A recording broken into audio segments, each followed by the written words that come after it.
Я включаю перевод тогда. Уважаемый Прабу, если вам нужно будет что-то сказать, вы пишите, пожалуйста, в чат, потому что пока вы на канале переводчика, вы не сможете говорить ничего в общее аудио. Okay, just 1 second.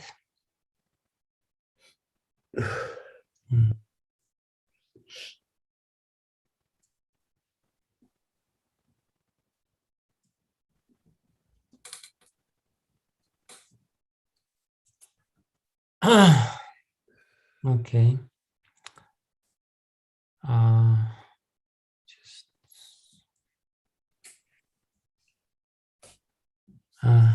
Hare Krishna. Is Brahmatirtha Prabhu here? Yes, he is. Can't you see his effulgence? No. Zoom doesn't give the... I'm here. Okay. Yeah. Okay, so I welcome His Holiness Hridayananda Goswami and Brahmatirtha Prabhu.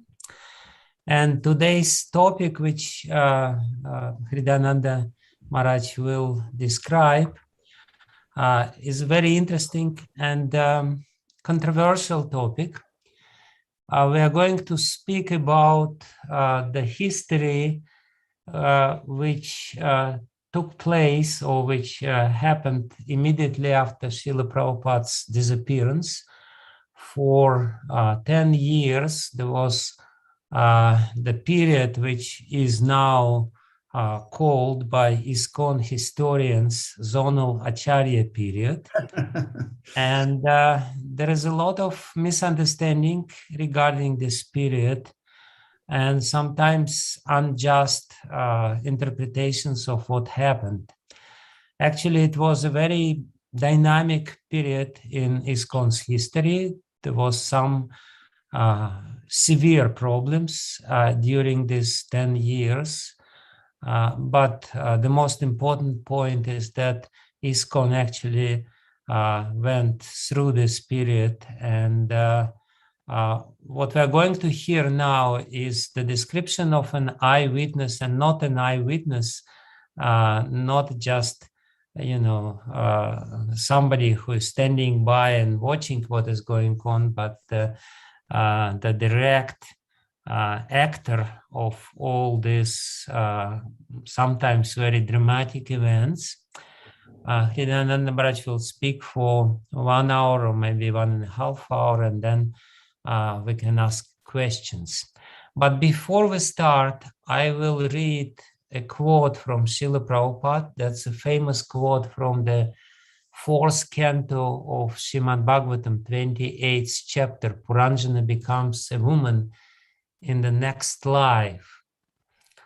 And in the purport, explaining this allegoric story about King Puranjana and his transformations, and the unknown friend which came to King Puranjana, Srila Prabhupada writes, whenever an acharya comes, following the superior orders of the Supreme Personality of Godhead or his representative, he establishes the principles of religion as enunciated in Bhagavad Gita. Religion means abiding by the orders of the Supreme Personality of Godhead. Religious principles begin from the time one surrenders to the Supreme Personality of Godhead. It is the Acharya's duty to spread a bona fide religious system and induce everyone to bow down before the Supreme Lord. One executes the religious principles by rendering devotional service, specifically the 9 items like hearing, chanting, and remembering. Unfortunately, when the Acharya disappears, rogues and non-devotees take advantage and immediately begin to introduce unauthorized principles in the name of so-called swamis, yogis, philanthropists, welfare workers, and so on. Actually, the human life is meant for executing the orders of the Supreme Lord as it is stated in the Bhagavad Gita. And Srila Prabhupada writes little later, this main business of human society is to think, the main business of human society is to think of the Supreme Personality of Godhead at all times, to become his devotees, to worship the Supreme Lord, and to bow down before him. The Acharya, the authorized representative of the Supreme Lord, establishes these principles, but when he disappears, things once again become disordered. The perfect disciples of the Acharya try to relieve the situation by sincerely following the instructions of the spiritual master. At the present moment, practically the entire world is afraid of rogues and non-devotees. Therefore, this Krishna consciousness movement is started to save the world from irreligious principles. Everyone should cooperate with this movement in order to bring about actual peace and happiness in this world. The main point of this purport is that when the Acharya disappears, there will be difficulties. The difficulties can be expected, but we can overcome all the difficulties by strictly following the orders of the Acharya. And that's basically the main lesson which we can derive from this glorious, but at the same time very dramatic period of ISKCON's history. And now we want to hear Hridayananda Maharaj. He promised that he will have his historian hat on, and he will take off his polemical debater's hat. Will dispassionately explain the history, the main, the main points or the main periods of this history. So please, Maharaj, you have the microphone, and I'm all listening. I know, but you have the mute button. Anyway, so I have the mute button, Maharaj. Oh.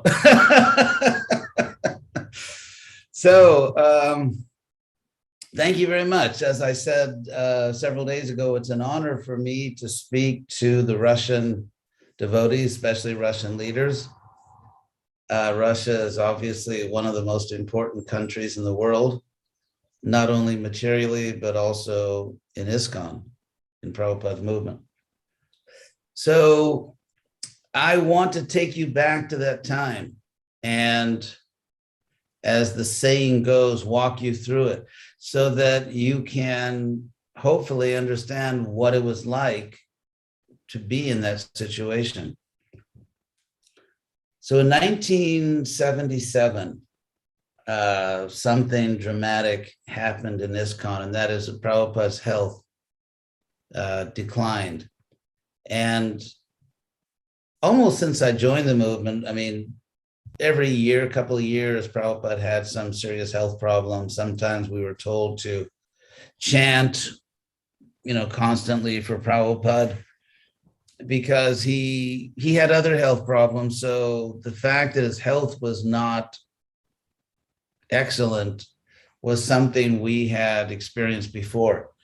But as 1977 continued after the Mayapur festival, it became clear that this was much more serious than previous health problems and that Prabhupada was critically ill. So Prabhupada then also began asking that we visit him. And so normally I only went to India once a year, and that was a bit of an austerity for me because I was coming from the most distant place on earth. If you're coming from Russia, it's basically like flying from New York to Mexico, which is not a big deal. But if you're coming from Latin America, in those days we had to fly to New York and then to Europe. And so altogether, with all the land travel and air travel, it would probably about like maybe 35 hours of travel to go to India. So the next important thing that happened was that I received a letter saying that there would be an adjustment in the initiation process. Before that time, GBCs, including myself, we would send letters to Prabhupada with recommendations, with a list of devotees to be initiated, because many people were joining. And Prabhupada, in my case, never questioned or asked anything about it. One second, I'm just going to close the window here because there's some noise outside.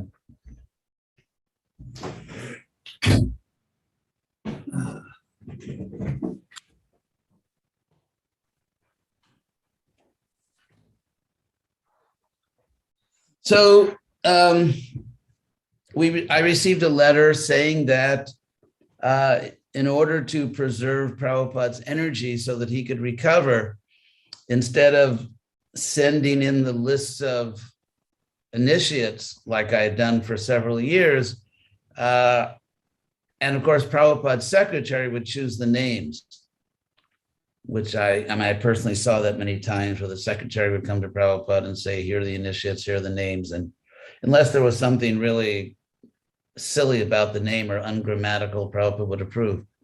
So I was told, I and others were told, that 11 of us now would serve as Ritwiks, which actually was a name that Tamal Krishna Swami suggests, and in Sanskrit, it's actually not the right word, because Ritwik doesn't mean a proxy or a surrogate. So it's, just so you know quickly what the word Ritwik actually means in Sanskrit. Ritu in Sanskrit means a season, like summer, fall, winter. It means a season. And Ij in Sanskrit, according to a grammatical principle called samprasarana, is an abbreviation of the verbal root yaj, from which you get words like yagya, yajna, or sacrifice, yaga, and so on. So Rituij literally means to sacrifice God, that light. Sorry, I'm in sunny California, so let me see if I can improve that. I'm sorry for all these interruptions. Let me see if I can. I'm blocking the sun as much as I can, but maybe that'll be better. Yeah, it's much better. So it's actually, I'm just humbly saying it's the sun. It's really much. Anyway, so the word Ritwij or Ritwik literally means sacrificing in season. And the reason for that is that the sacrifices found in the Vedas, the Rig Veda is basically a book of hymns that are chanted at the great Vedic sacrifices. And so the cycle, there's an annual cycle of sacrifices. They're done at specific times. Some sacrifices, of course, are not within the calendar, like let's say Ashwamedha or Rajasuya, because they're done only when there's a king of kings. But apart from these special sacrifices, you could say political sacrifices, the normal Vedic sacrifices they follow the agricultural calendar. So that, you find this in ancient cultures all around the world, in ancient Israel and in Greece and Rome, all around the world, there was a cycle of sacrifices that accompanied, because people live by agriculture. And so there was a sacrifice for planting the crops, for bringing rain, for harvesting, and so on. So because these sacrifices were seasonal, they were done at specific times of the year, a sort of a technician, someone who was an expert in how to do these sacrifices, was called a Ritwik. In other words, someone who sacrifices at the right season. And they would sit there at the sacrifice, and because they were very technical, to do a sacrifice, these great state sacrifices, which were very expensive and can only really be done by a government. And so you had to have the equivalent of a PhD, of a doctorate, because they were very technical. There were many mantras. Everything had to be chanted perfectly. So really, you had to be a scholar in order to know exactly how to do the sacrifice. And so these people, these technicians, these technical experts who would sit there at the sacrifice, okay, now chant this mantra, now do this, now, they were called Ritvas.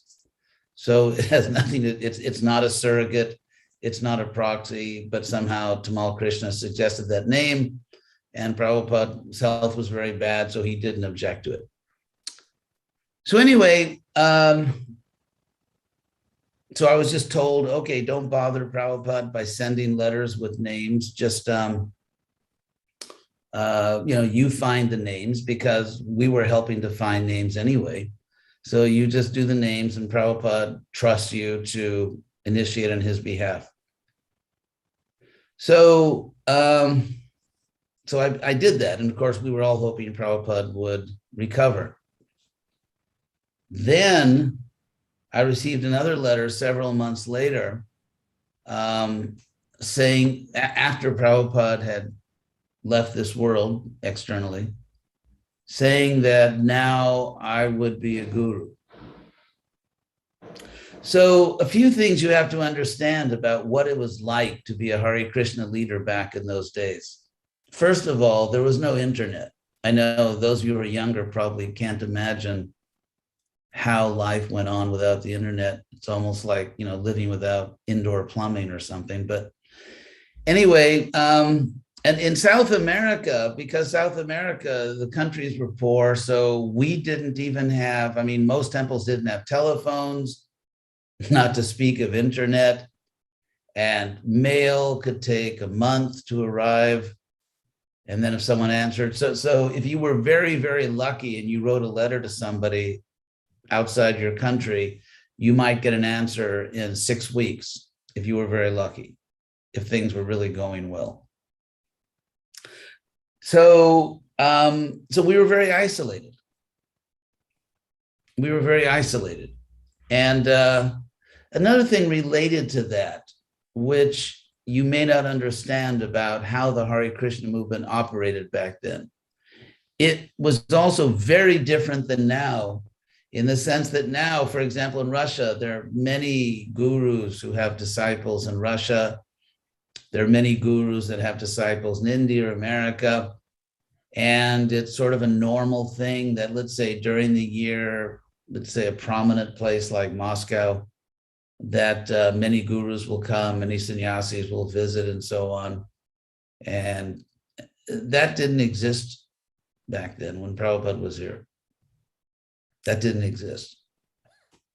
In Latin America, for example, no other guru ever, and well, there are no gurus except Prabhupada, but not only did other, say, GBCs or sannyasis generally not come there, but if they did come, or if they wanted to stay there and not just visit, they would only do so with the permission of the local person. And Prabhupada, I know sometimes devotees would write letters to Prabhupada and he would just send them to me. He would say, Hridayananda will answer your questions. Or when Prabhupada, the one time he visited South America, first he went to Mexico, which is not South America, it's Middle America. Then he came to Caracas, and the last class he gave in Latin America, the last thing he said was, he told everyone, just follow Hridayananda Goswami. And that was his last instruction. So that was the situation. So as a GBC, as a sannyasi, I was entirely responsible for that area. I was the leader of that area. And then, so when I was told I was going to be a guru, it was just one more duty. It's not like, oh, my life will never be the same. I mean, well, in a sense that was true, but I continued as the GBC. I was a preacher. I wasn't a manager. I mean, I knew how to manage and the programs were successful, but basically I didn't manage any project. I didn't even get monthly reports. I just sort of knew what was going on, and my whole service, in a sense, was preaching. I mean, I would make sure the management was going nicely, but my whole life was preaching. And that's what Prabhupada emphasized, that the GBC, first of all, is a preacher. So before I got a letter saying that now you're going to be a guru. And it will be confirmed in Mayapur, which because Prabhupada left this world, I think, on November 17th. And so the GBC meeting was just 3 months after Prabhupada passed away. I mean, within 3 months, we were meeting in Mayapur to confirm that I was supposed to be a guru. Krishna knows very well, Krishna knows that before this happened, I had never once in my life thought of being a guru. It was not something I ever, not even once in my life, did I ever think of being a guru. And I had no real desire. I never thought about it. I never thought about being a GBC. Prabhupada called me to his room and told me or asked me to be GBC for Latin America. So I didn't volunteer to be a GBC, and I didn't volunteer to become a guru.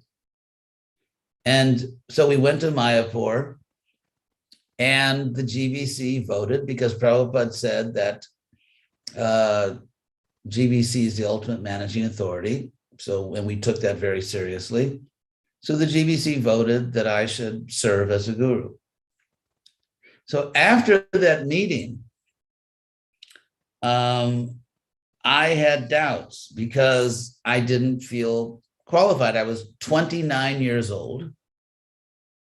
29 years old. I had been in the Hare Krishna movement 8 years. 8 years. Nowadays, if you're in the movement 8 years, you know, you can hardly take around the Giwix, you know, in the Arctic. So, but I was in the movement 8 years, and I was 29 years old.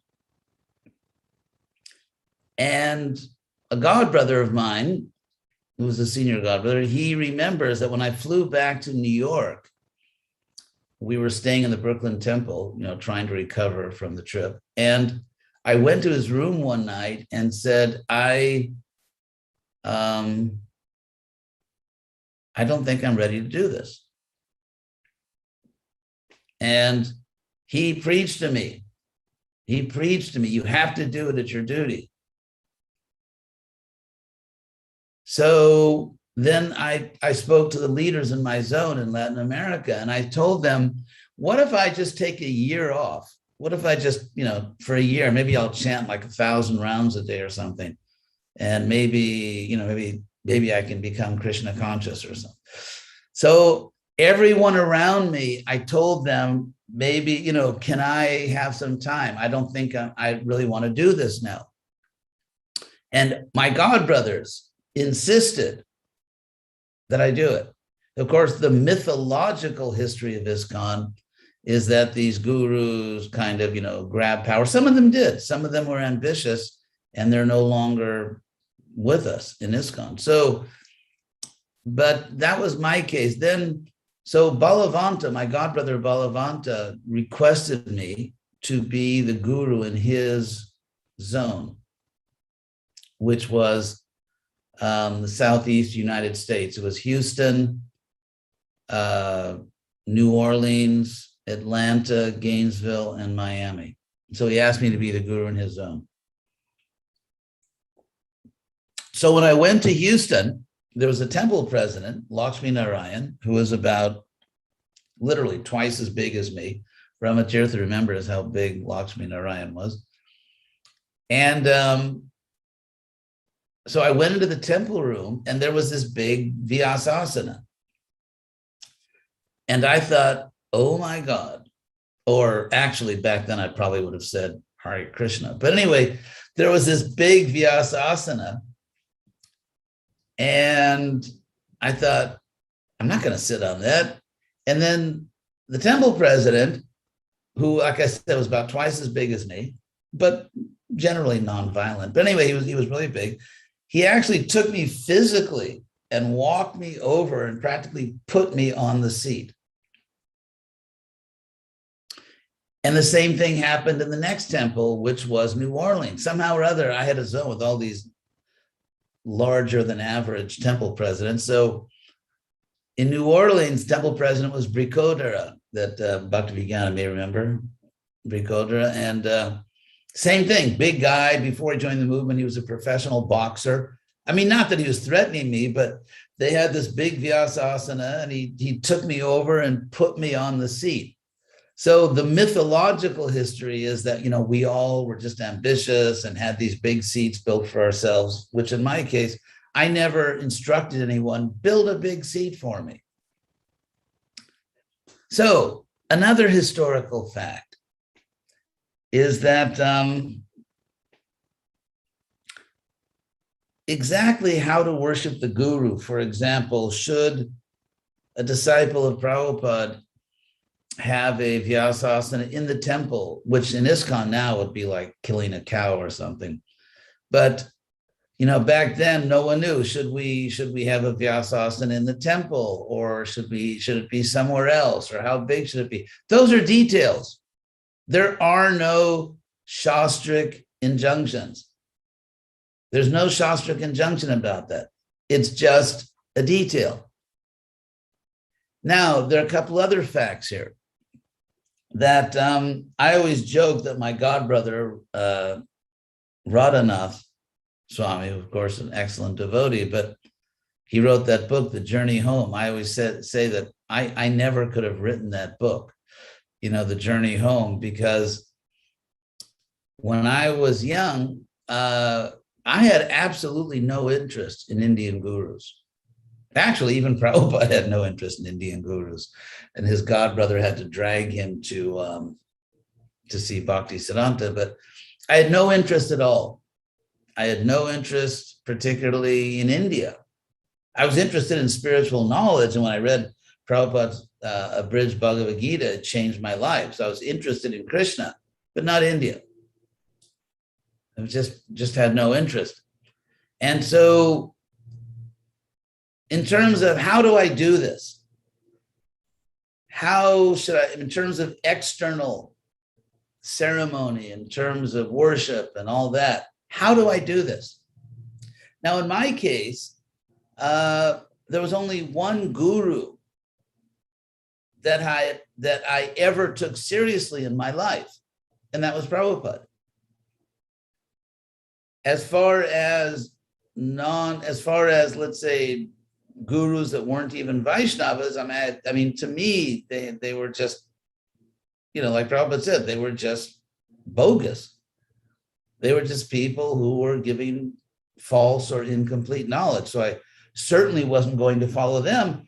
And as far as the Гаудиа Math, someone could say, well, why don't you just do what they do in the Гаудиа Math?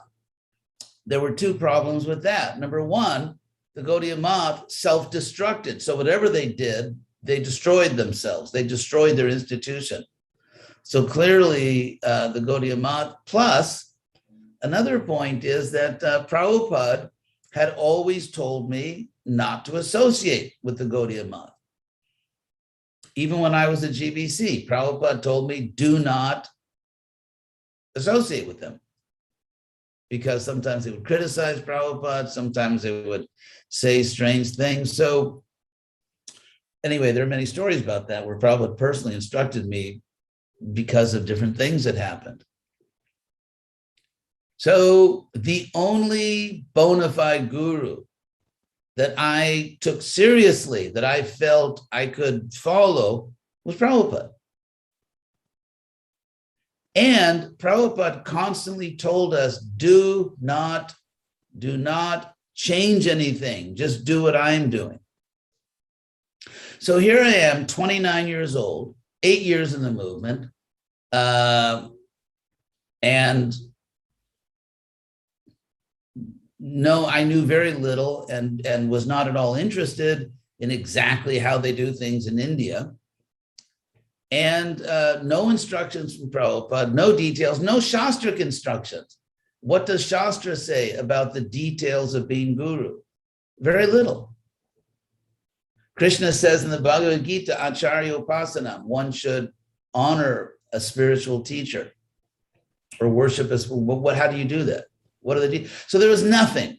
So therefore, I and many other young devotees that were gurus decided that we'll do what Prabhupada did, but obviously on a lesser scale. I mean, I knew that I cannot sit on the same level as Prabhupada, because one time I was with Prabhupada in New Vrindavan in 1972, and he was getting a massage, and I just sat down there to be with him. But, you know, New Vrindavan, there's very little level land in New Vrindavan. It's like, so even there in the land around the house where Prabhupada was staying, it was a little bit inclined like that. And so I wasn't thinking, I just sat down, and then I was sitting a little bit higher than Prabhupada. So Prabhupada said to me, you should not sit higher than the guru.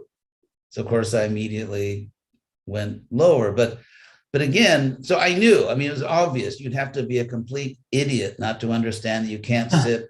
I have a question. Can I interrupt you?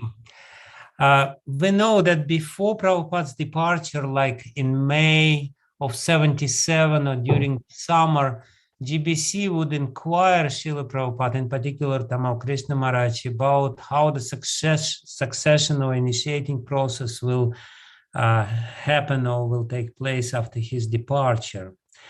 My first question is whether you were aware of these conversations with the GBC, as the GBC. Did they inform you about this? And if yes, was there any discussion between the GBCs? What does it mean in practical sense? Because now you say that it was like a very unexpected event, and you were not really prepared, and nobody was prepared. So since Prabhupada clearly said they will be disciples of my disciples, and people will... Oops, you're muted now. Oh, somehow you got muted. Sorry. Yeah, Prabhupada would say that you will be disciple of my disciples, so on and so forth. So that's the question which I have. Okay, first of all, it gets back to the point I made before, communication. Communication between India and South America. I mean, it might literally, if they would have sent me, you know, because we didn't use telephones, there was no internet. So if they would have mailed me copies of that conversation, it probably would have got there a few months later. And also, and they didn't send, because it wasn't transcribed. Because in those days, there's another thing you have to remember. In those days, Prabhupada's books were transcribed. He would dictate the Bhagavatam, that would be transcribed. It was not the system in ISKCON then to transcribe conversations. That happened later. They would be recorded, and fortunately, most of the recordings were kept, but they weren't transcribed. And also, they weren't sent out as cassettes. Actually, I don't even know if we had cassettes back then. So the technology was very simple, and so the answer is no. The answer is no, because the conversations weren't transcribed then. And basically, when we went to Mayapur, then we'd find out these things. So no, I didn't know. And even if I had known that, it wouldn't change anything, because to me, if you have this much common sense, it's obvious what Prabhupada is saying, that when I leave, that these gurus will be regular gurus. They will have their disciples. But we also didn't think Prabhupada would leave. That was another thing. The conversations were not transcribed, and therefore, and they didn't send us, a tape with a recording, and we didn't think Prabhupada was really going to leave. So no, I didn't know about it. And then when I don't even remember when I eventually found out, but when I did find out, it just seemed like, yeah, it's common sense. This is the eternal Vedic system. Krishna says in the Gita, I spoke to Vivaswan, Vivaswan spoke to Manu. So there is no such thing as a Ritvik guru. It doesn't exist. It doesn't exist in the Vedas. It's not part of Vedic culture. I have another question in this regard. Yes. You said that you received this letter about the changing of the initiation process, Right. letter signed by Prabhupada, this famous letter which names 11 people. Was it taken at that time as some sort of succession, that Prabhupada is really naming his successors, or it was just the prominent GBCs who were doing the regular duties of, sending the letters of new initiates? How was it perceived by you and by all the other devotees in the movement? Again, I don't know how all the other devotees perceived it because we didn't communicate in those days. We would meet each other at Mayapur. And for example, what was Kirtananda thinking? Well, we know what he was thinking. What was Hansaduta thinking? What was Jayatirtha thinking? Or Tamal Krishna? I don't know because we didn't communicate. We didn't write letters to each other. There was no internet. We didn't make phone calls. So your perception was just that this is just a little technical change in the process of initiation. Well, no, that's going to the other extreme. I thought it's serious. I understood that this is serious, that Prabhupada is trusting me to do this, but Prabhupada was already trusting me. He was already trusting me to take care of, hundreds and hundreds, if not thousands of his disciples. Prabhupada had trusted me and asked me to represent him in, a big part of the planet, half of the Western Hemisphere. So, I was already conscious, very conscious, every day, practically every minute. That was my life, that consciousness that Prabhupada is trusting me with a very important responsibility, and I have to represent him. So that was my normal consciousness. It's not that I was just, working in the kitchen in ISKCON Guadalajara, and now suddenly I'm going to, no, I was already doing that. And when I would recommend people I'd recommended hundreds and hundreds of people to Prabhupada, and that was very serious. We took that very seriously. So it was another serious duty. And when I read the transcripts, when eventually, a couple of years later, I did read the transcripts of what Prabhupada said, say in July, it was obvious what he meant. It was obvious what he meant. And it was just common sense. Prabhupada basically instituted in ISKCON the eternal Vedic system, which Krishna describes in Bhagavad Gita called Parampara. And so everything to me just seemed like normal and common sense. And when I heard objections to this system, I thought these people are really foolish. One more question in this regard. You said that you were initially very hesitant to start initiation process, even after you were officially inaugurated or authorized by the GBC in Mayapur. But I also heard that some people, even before Mayapur meetings, started initiating among those who were Yes. as the full-fledged gurus. Yes. Yeah, that's a very important point, that there were 11 people, but they were very different people. We were not just, like the Three Musketeers. Well, even the Three Musketeers were actually very different individually, but if you read the book. But we were very different, very, very different. We came from different backgrounds. We had different understandings of, about life. And we had, and yes, some people were very ambitious. And they're not with us now. So yes, we were very, very different. I can't say that I was, completely pure, some great devotee, but I understood that I'm a servant of Prabhupada. And like I said, I becoming a guru was something I never thought about in my life until I was told to be a guru, because actually, I'll tell you one reason why. Because exactly at the time that I was told to be a guru. Personally, I was going in a very different direction in my own personal life because I was, to use the ISKCON word, burned out with managing. I was exhausted. My health was bad. How do they say burned out in Russian?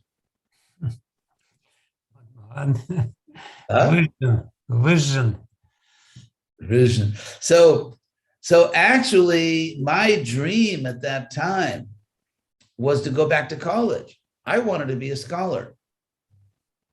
And I had a direct instruction from Prabhupada to get an excellent higher education. When I joined the movement in 1969, the first letter I wrote to Prabhupada as just a week after or less, probably a few days after I moved into the temple, I wrote Prabhupada a letter asking if I should stay in school. I was at Berkeley, the university in Berkeley. So should I stay in school or should I leave and just, sell in, do the regular temple activities? And Prabhupada wrote to me. It was the first personal instruction I ever received from Prabhupada, and it became my life mission. Prabhupada said, stay in school. You need to have a good education so that you can preach to other educated people. So by 1977, just traveling constantly around Latin America and going to India 4 times that year, and then just constantly traveling and so much stress. So my health actually was very bad. And what I really wanted to do, my enthusiasm was not to be a guru. It was to be a scholar. And so therefore, that's another reason I wasn't eager to be a guru, because I didn't want to travel like before. I really just wanted to go back to the university for Krishna. I wanted to do it as service, but I wanted to be a scholar for Krishna. So please continue where you stopped. You said that there were no other example besides Prabhupada in front of anyone's eyes, and you naturally started following Prabhupada on a lower scale, but still more or less. Yes, because that's what guru was. There had only been one guru in ISKCON, and Prabhupada is the founder Acharya.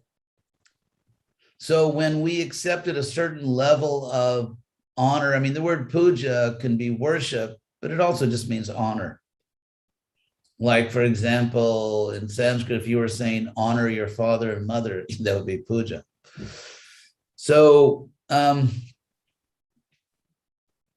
didn't know what else to do.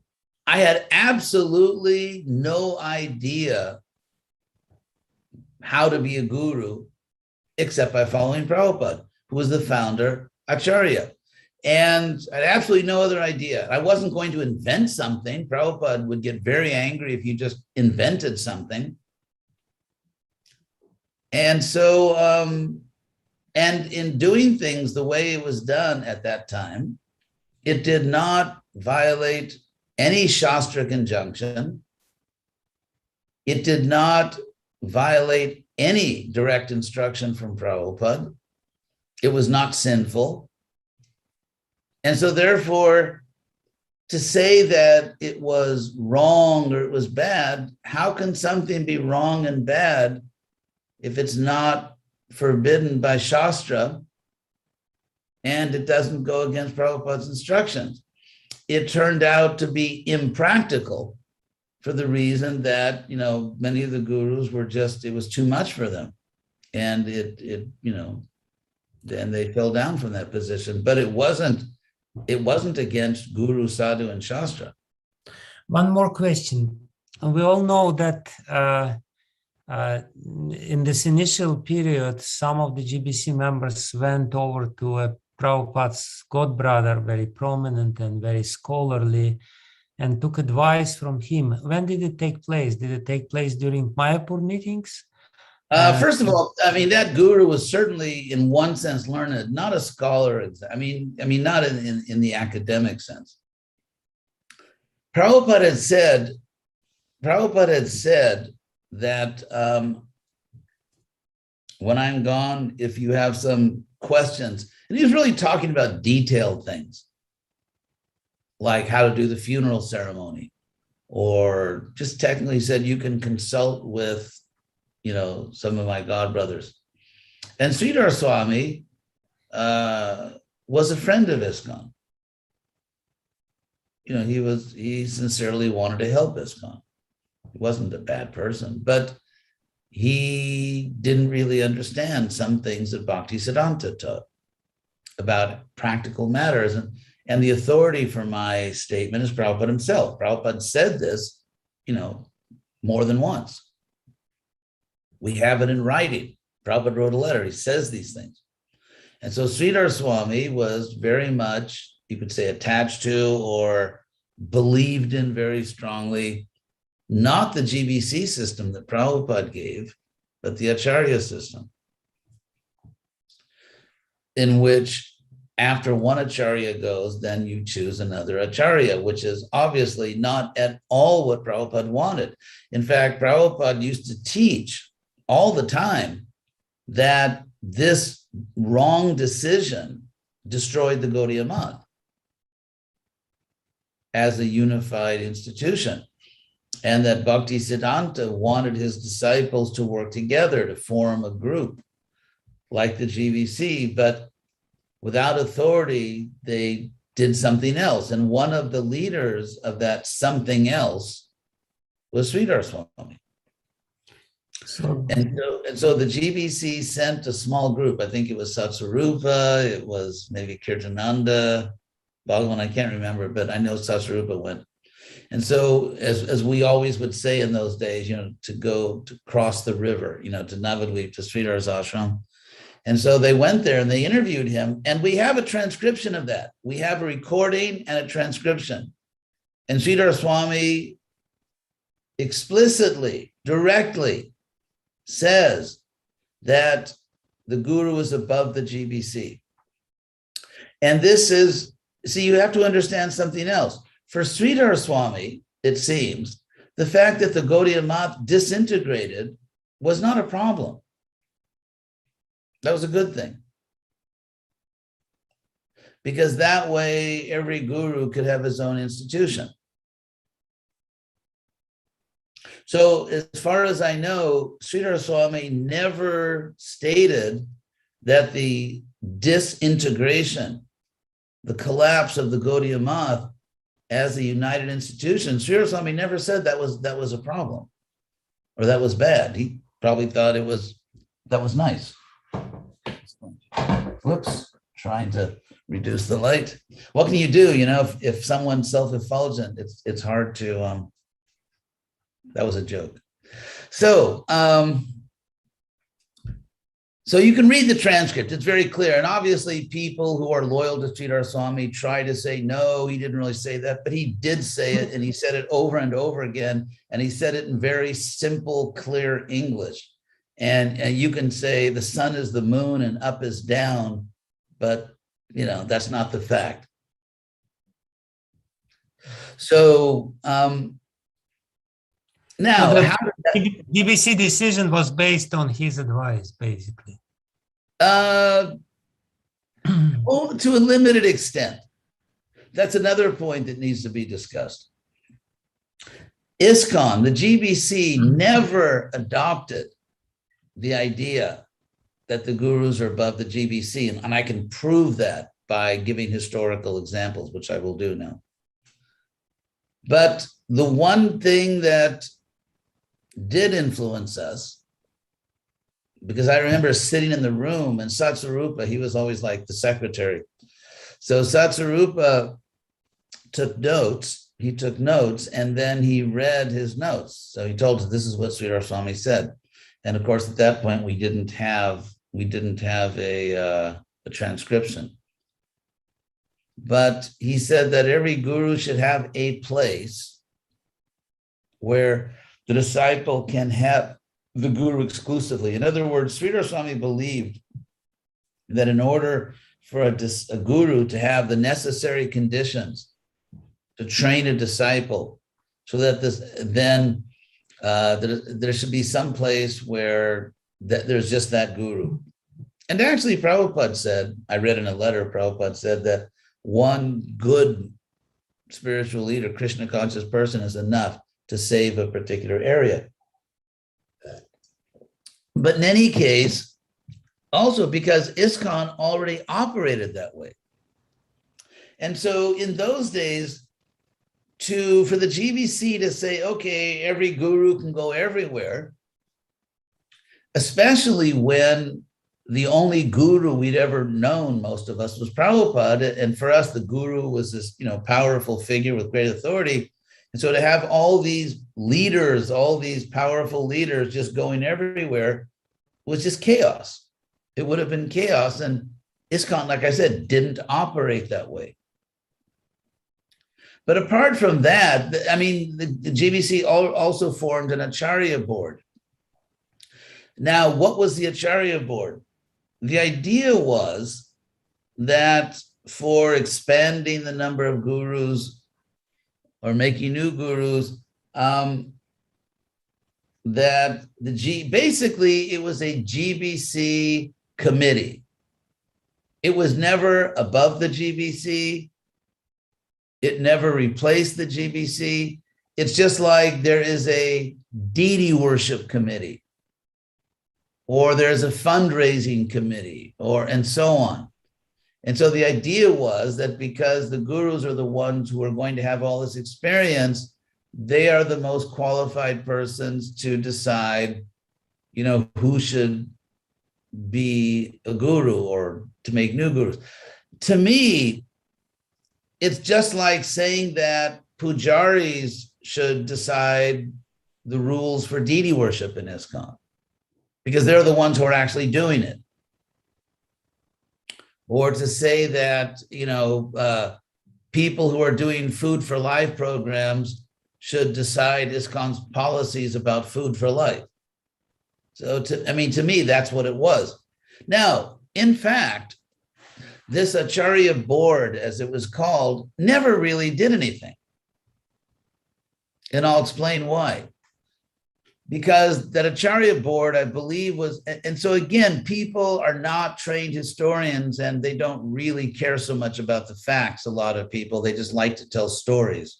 And so ISKCON has this mythological history.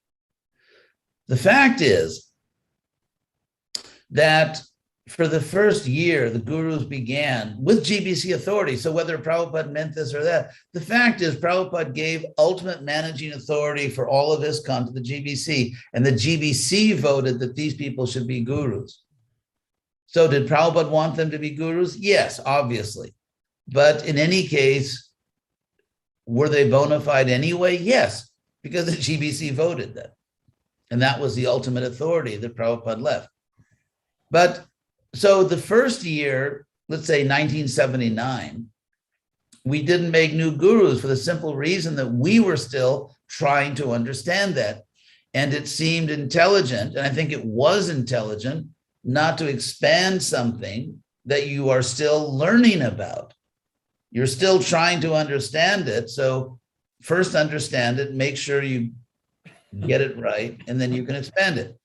And so in 1980, but I would say probably by the end of 1979, before anyone had ever thought of making new gurus, because it was all so new, there was a problem. The problem was that some gurus clearly were behaving in strange ways. And this was a real shock because, as Brahmatirtha always points out, there's a grieving period. Prabhupada left this world. And so everyone was just sort of taking shelter of, it's just like if your father leaves and your mother is not there, then, you take shelter of your older brothers. That's just natural human behavior. So in 1970, the three gurus, to be honest, were number one, Hansadutta. Hansadutta who's passed away. Apparently he is becoming addicted to cough medicine with alcohol in it. And he also was actually, we didn't know that then, but he was falling down with some of his female disciples. And he basically was creating a neo-Nazi cult within ISKCON. For example, the devotees had bought some land about, I don't know, maybe an hour north of Berkeley, or an hour and a half north of Berkeley. And they were stocking weapons, like these sort of, like these survivalists. They were, military grade weapons. And the government went in there. I mean, the government became very concerned. When I went to, I know all these things because in 1980, when Hansaduta was suspended from his zone, I was sent to Berkeley as the temporary GBC.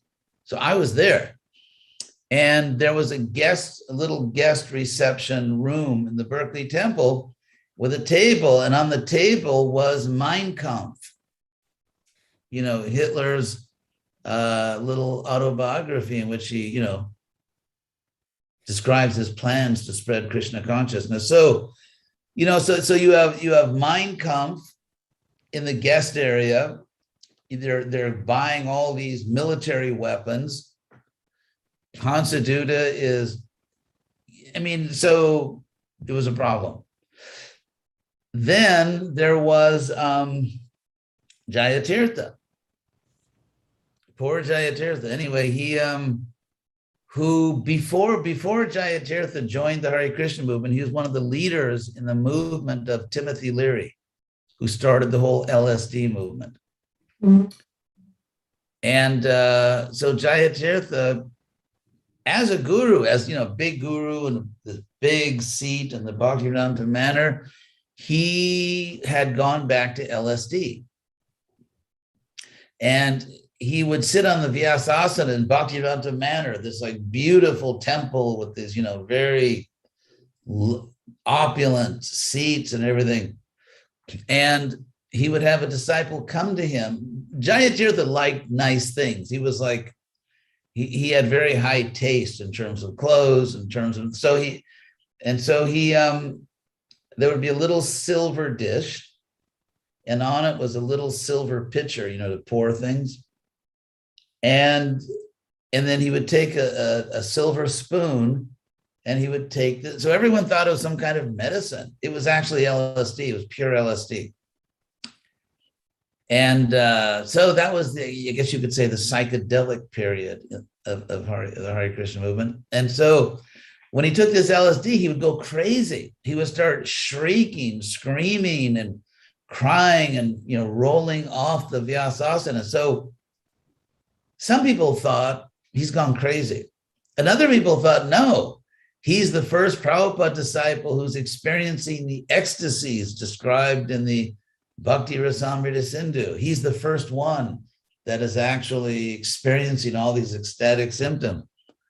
And so then someone sent to the GBC, I didn't hear it until the meeting, but someone was recording, taping, and Jayatirtha he was like a madman, just like shrieking and saying, please believe me. He was crazy with LSD. And then the third one was Tamal Krishna. Tamal Krishna was not breaking the principles. He was not doing anything like that, but he was heavy. So when he became a guru, first he was in Mumbai, and he was very heavy, he did tell all his godbrothers and godsisters that now I'm your guru and everything. And so they immediately rebelled. So he wanted to establish himself as practically like the next acharya in his guru zone. And so the devotees in Bombay, because in those days, the Bombay devotees, they were very experienced senior devotees that Prabhupada had there. And so they rejected him as the next acharya of Bombay, and they, started writing to the GBC. It became a big scandal. And but again, Tamal Krishna didn't break any principles, but that was the problem. So after Mayapur, just about a month after the Mayapur meeting, In 1980. 1980. And again, this is just 2 years after we began to be gurus and before there are new gurus. So there was an emergency GBC meeting, which took place in my house. There was an emergency GBC meeting and in Los Angeles, and these 3 gurus were disciplined. So here are the important points here. Number 1, when you're trying to understand what is the legal system in a country, what is the practical legal system in any country, you have to look at actual court cases. You know, something may be written in this or that old book, but what actually happens in the court? What do the judges say? And so if you want to understand who actually had power in ISKCON, then that meeting in 1980 absolutely clarified it. That the power was in the hands of the GBC. And there was not one GBC member, not one, who argued at that meeting that the GBC cannot discipline a guru. No one said that. The GBC unanimously understood that the guru is under the GBC because that's Prabhupada's system. So the idea that the acharyas or the acharya board is basically nonsense. Also because the acharya board never really met, never really did anything of any significance whatsoever, because we weren't making new gurus. And the acharya board was supposed to be a sort of an expert committee of the GBC to use their experience to judge who was qualified. But they never did that because before 1980, there were no other gurus. So there was no reason to meet. And, or if they did meet, it might have been for little details. I don't, and also once this happened, where these 3 gurus were seen to have deviated, again, Tamal Krishna much less than the others. No one at that point trusted gurus to be the leaders of ISKCON. In other words, they were trusted to be gurus, but they weren't going to make final decisions for the Hare Krishna movement. So any, say like aura, any like mystic idea that these gurus know more than everybody else, that was finished in 1980. That was finished. And it became very obvious that the ultimate security for ISKCON, ISKCON's ultimate trust had to be in the GBC. So the idea of sort of a rogue or renegade acharya board is just, again, it's part of the mythological history.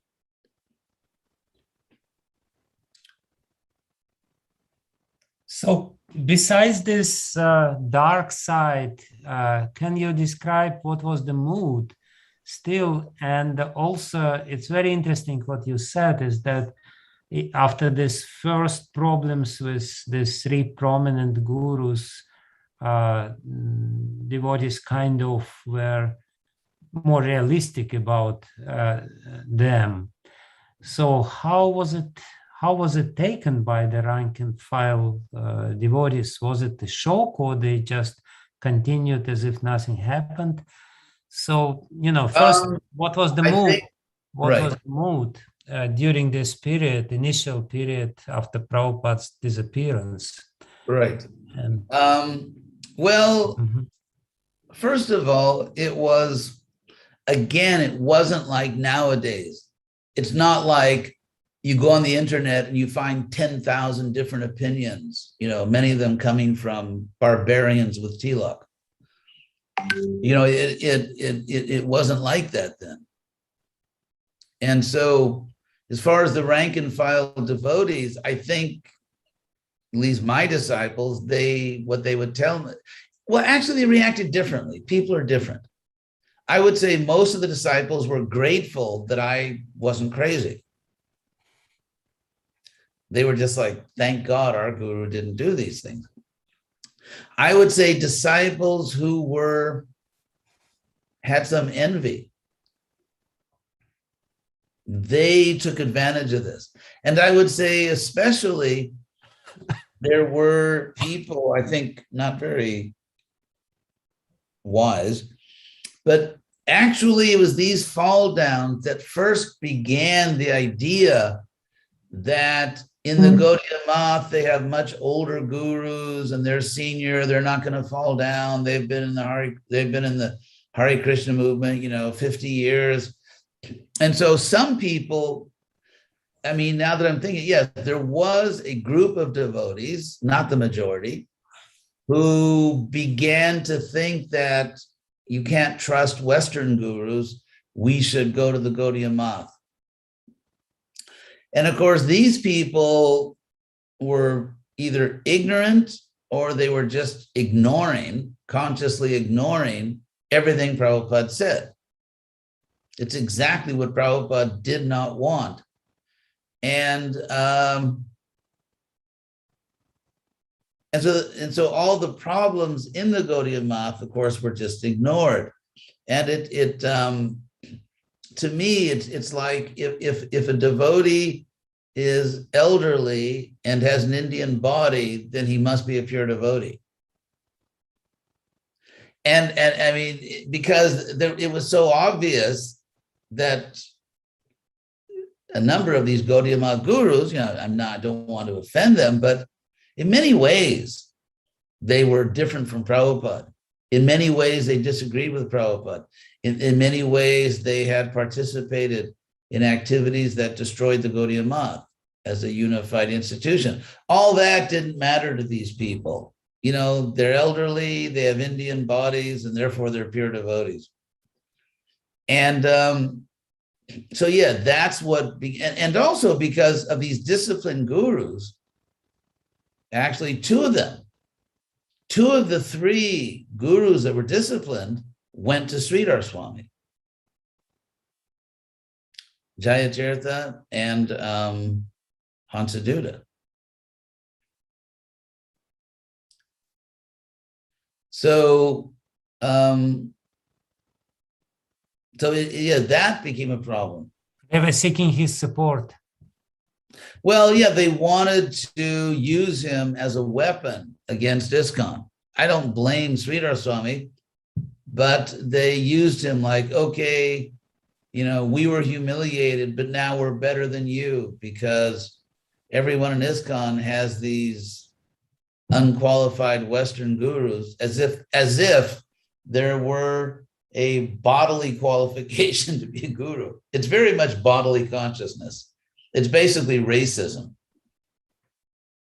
It's basically mundane racism that a bona fide guru has to have a certain kind of body. So in my view, it was pretty stupid. But then these people wanted to attack. They wanted revenge. Jayatirtha and Hansaduta, absolutely, because I knew them very well. They wanted revenge. And so they were going to use Sridhar Swami against his own real wishes as a weapon to attack ISKCON. And then later, of course, you get a case of Narayan Maharaj, who personally wanted to attack ISKCON and get revenge. That's a different story. Yeah, I have another question. Can you describe how you felt after Prabhupada? Obviously, there was sort of empowerment by Prabhupada's letter and by GBC approval. What I know that there was a huge boost of enthusiasm and among the preachers in ISKCON or leading devotees in ISKCON, and partially it was because they kind of felt the empowerment, and this empowerment which they felt helped them to do something tremendous. And so I want to you to say a few words about this bright side of the spirit, because we always think or hear about this dark side. Actually, my zone, which at that time was Brazil, and then I also began to serve as a guru in most of Latin America. My zone tripled in size.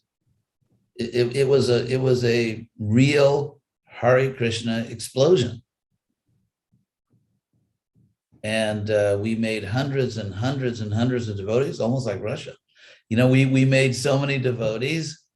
We bought farms. We were selling Prabhupada huge numbers, millions of Prabhupada's books. We established one of the best gurukulas in the world. We opened temples almost in every major city in the country. And so, yeah, it was the best time in the history of Brazil. Of course, you know, the credit goes to Prabhupada and Krishna. I was just following them, but yeah, it was very successful. Devotees were inspired. They were willing to sacrifice sense gratification to serve the mission. It was a very inspired, unselfish, expansive period, at least in my area.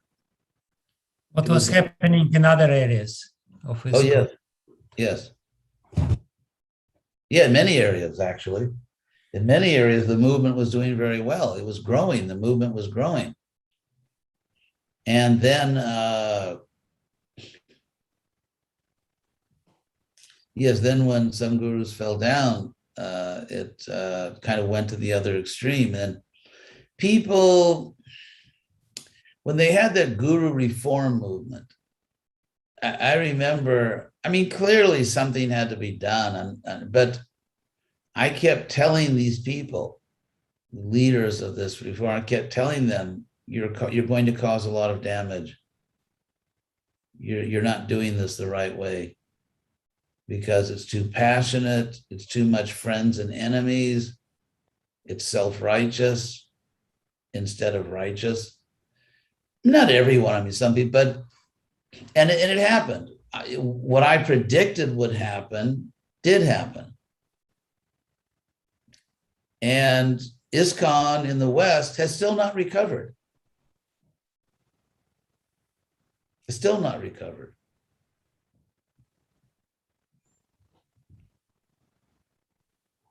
Can you elaborate a little bit why, what exactly was wrong? You know, they were observing that something goes not in the right way and they wanted to correct it. And I'll give you an example. When so many gurus fell down and it became obvious we have to change the system. Again, my zone was going very well, but so they formed this committee of 50 senior devotees. You remember that? I was in my innocent years of Krishna consciousness at that time. Yeah. So they formed a committee of 50 senior devotees. I call it the Gang of 50. They formed this committee to, to reform ISKCON and to decide, because there was a question, these people who had been zonal acharyas, can they still be gurus? As if I had broken some Vedic principle or broken some, or disobeyed some order of Prabhupada. So first of all, they developed this idea that just to be one of the big ISKCON gurus is already somehow offensive. We were all bad. It was a little crazy. So I'll give you two examples, or several examples from my role as GVC and trustees. So what they did is, it was sort of like the French Revolution without the guillotine, in the sense that they would call the gurus one by one into this room in Mayapur, and they had all these, these 50 people, and they would ask them questions. And so some of the gurus, just actually a lot of them, just told the committee exactly what they wanted to hear, which wasn't what they really believed, but they just said what they knew the committee wanted to hear. So the committee was so naive, they said, oh, okay, you're good, you can be a guru. And then Harikesh threatened them because he had a very big zone, powerful zone. And when he threatened them, they approved him just because they were afraid of what he might do. In my case, I didn't threaten the committee, and I didn't just flatter them and say a bunch of false things because I knew they wanted to hear it. I told the truth. I said that some things were good and some things were bad. And so because I dared to say that some things were good, they decided I shouldn't be a guru. Of course, after Harikesh, they changed that because they saw it was too dangerous. But also in terms of, then they had Jayadvaita Swami came up with this little, this little clever thing. What was it? The 3 R's. It was like recognize, repent, and reform. Like that was a little formula for us, that we should feel terribly guilty about all the bad things we'd done, like spreading the movement. Anyway, so what happened was there was one sannyasi in ISKCON. His name was Krishna Balaram Swami. He was actually from Vrindavan, and he was a sahaja. I mean, a real sahaja. He was having, as a sannyasi, he was having affairs with a number of women, sexual affairs with women, and left ISKCON and became an enemy of ISKCON.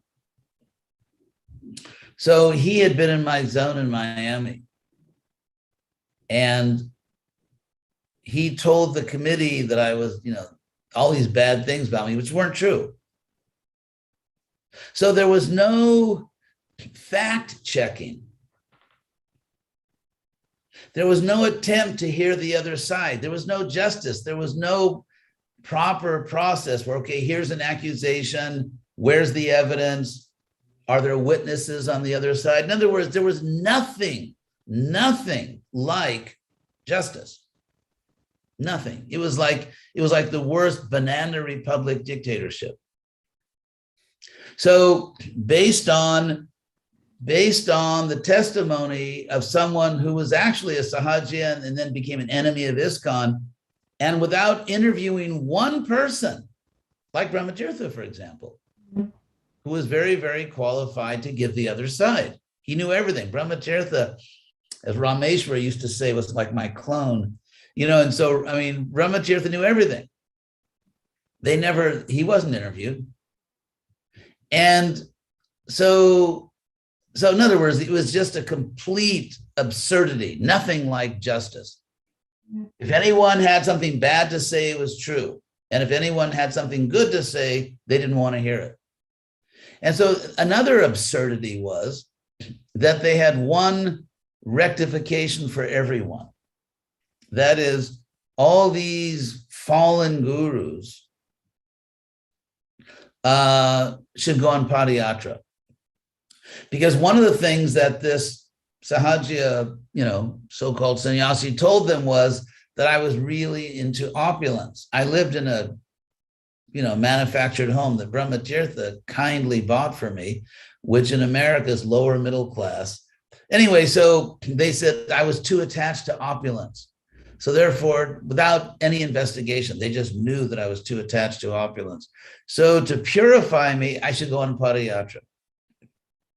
So I thought, okay, this is silly, but whatever, for Prabhupada, I'll make a show of cooperating. So at that point, the Rath Yatra in India was in the city of Meerut, which is northeast, about 2 hours northeast of Delhi, and is very close to Hastinapur, where Hastinapur was.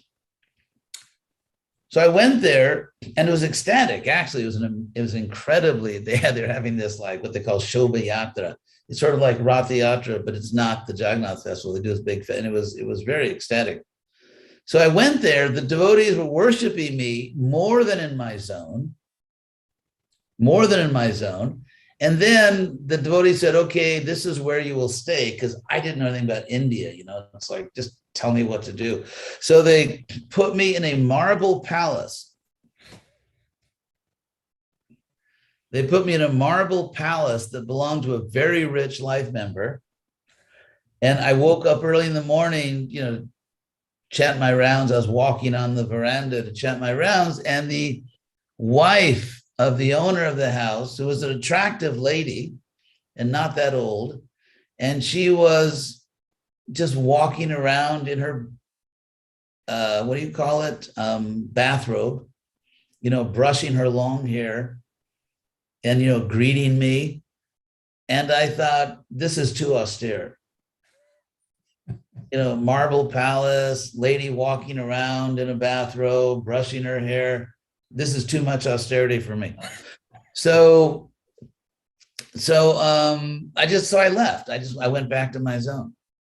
But that was the Committee of 50. Another point, BBT. And this is really what changed, I would say forever, my attitude about ISKCON, I have to say. I mean, I never went back to what I was after that. So my life and soul was the BBT. When Prabhupada ordered me, I didn't volunteer. Prabhupada asked me to be the GBC BBT trustee for Spanish and Portuguese. Actually, Rameshwara asked Prabhupada if I could do it, and he agreed. And so that was my life, because Prabhupada said, you know, the books, you know, when Prabhupada said the books are the heart of ISKCON, and devotee said, Prabhupada, you are the heart of ISKCON. Prabhupada said, this is my heart. So ever since I was young, I mean, distributing Prabhupada's books was the center of my life, really. And within a couple of years of taking over Latin America, I'd say within 2 years, the Spanish BBT was the most successful foreign language BBT in the world. Because the English BBT was gigantic. But among all the other foreign language BBTs, I built up, or Krishna empowered me within a year or two to build the most successful foreign language BBT in the world. And I trained, and my zone, Latin America, was the world champion in book distribution. Radha Damodar always won, and we were the first ones. And so Prabhupada really loved that. So, and then I took on the task of finishing Prabhupada's Bhagavatam. It's interesting because I actually did all the purports and all the final translations of the Bhagavatam, except for the last 10 chapters of the 10th canto, which I asked Gopi Pranadhana to do. It's kind of to honor his contribution. Otherwise, I did all of the purports and did all the final translations. And yet the BBT took my name off the book. That was also part of the reform. And just said, oh, it was done by a group of people, which is, and it's true, Gopi Pranadhana made an invaluable contribution. Invaluable contribution. And of course, Dravida was the editor, but when did Prabhupada ever put the editor's name on his books? Prabhupada also had Sanskrit editors that would correct the translations. He didn't put their names on the books either. Obviously Gopi was my godbrother, and he was more than just a Sanskrit editor. He made an invaluable contribution. But still, so then the BBT admitted that the reason they took my name off the book as the author is because I might fall down. And if I fell down, it would be too much trouble to have someone else translate the books. So they would just tell this little lie and say, and then of course, because there was so much this attitude against the gurus, then the popular ISKCON story was that Gopi Pranadhana really did everything and I just stole the credit. So, and of course, Brahmatirtha knows actually more of the details than me because he was managing everything. So then, I think it was 1980, maybe 87, when they had the Gang of 50, the Committee of 50, they also voted that I should resign from the BBT. I should resign from the BBT. The reason given was that I was not really making a contribution to the BBT. And this was just shortly after I completed the Bhagavatam. So I remember at that point, to get a little personal here, at that point, I think I was more disturbed. My mind, not only was I more disturbed than I'd ever been in the Hare Krishna movement, I think I'd never been that disturbed in my life, even before I joined the Hare Krishna movement. I remember that I was in Mayapur and I was on the long building, which I watched as they built it under Prabhupada's direction, that long building in Mayapur. And something inside of me was just broken. And it changed my life. That experience changed my life. And of course, I remain loyal to Prabhupada and ISKCON because I'm not a fool. Well, I'm not a complete fool. But I think, in retrospect, it was, of course, it was Krishna's mercy. And I can see now what Krishna was doing. Because before that time, I was like super, super loyal, like whatever the GBC says. I was like, there was not any leader in ISKCON who was more orthodox and mainstream and just, whatever the GBC says we have to. I mean, I don't think anyone in ISKCON was more that way than I was. I mean, I was one of the people that was, in classes, I would say, if you're in the temple and you have to go to the store to buy some milk, wear your dhoti, because that's preaching.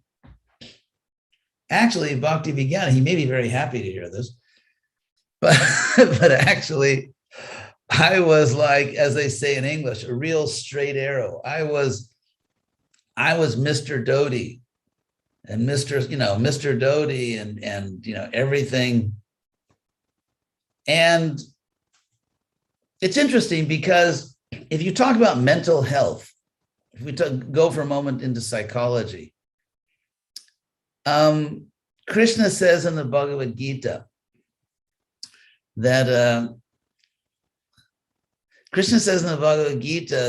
do not eat too much or too little, do not sleep too much or too little. But then Krishna says that this is a principle for all of your, you could say, human activities.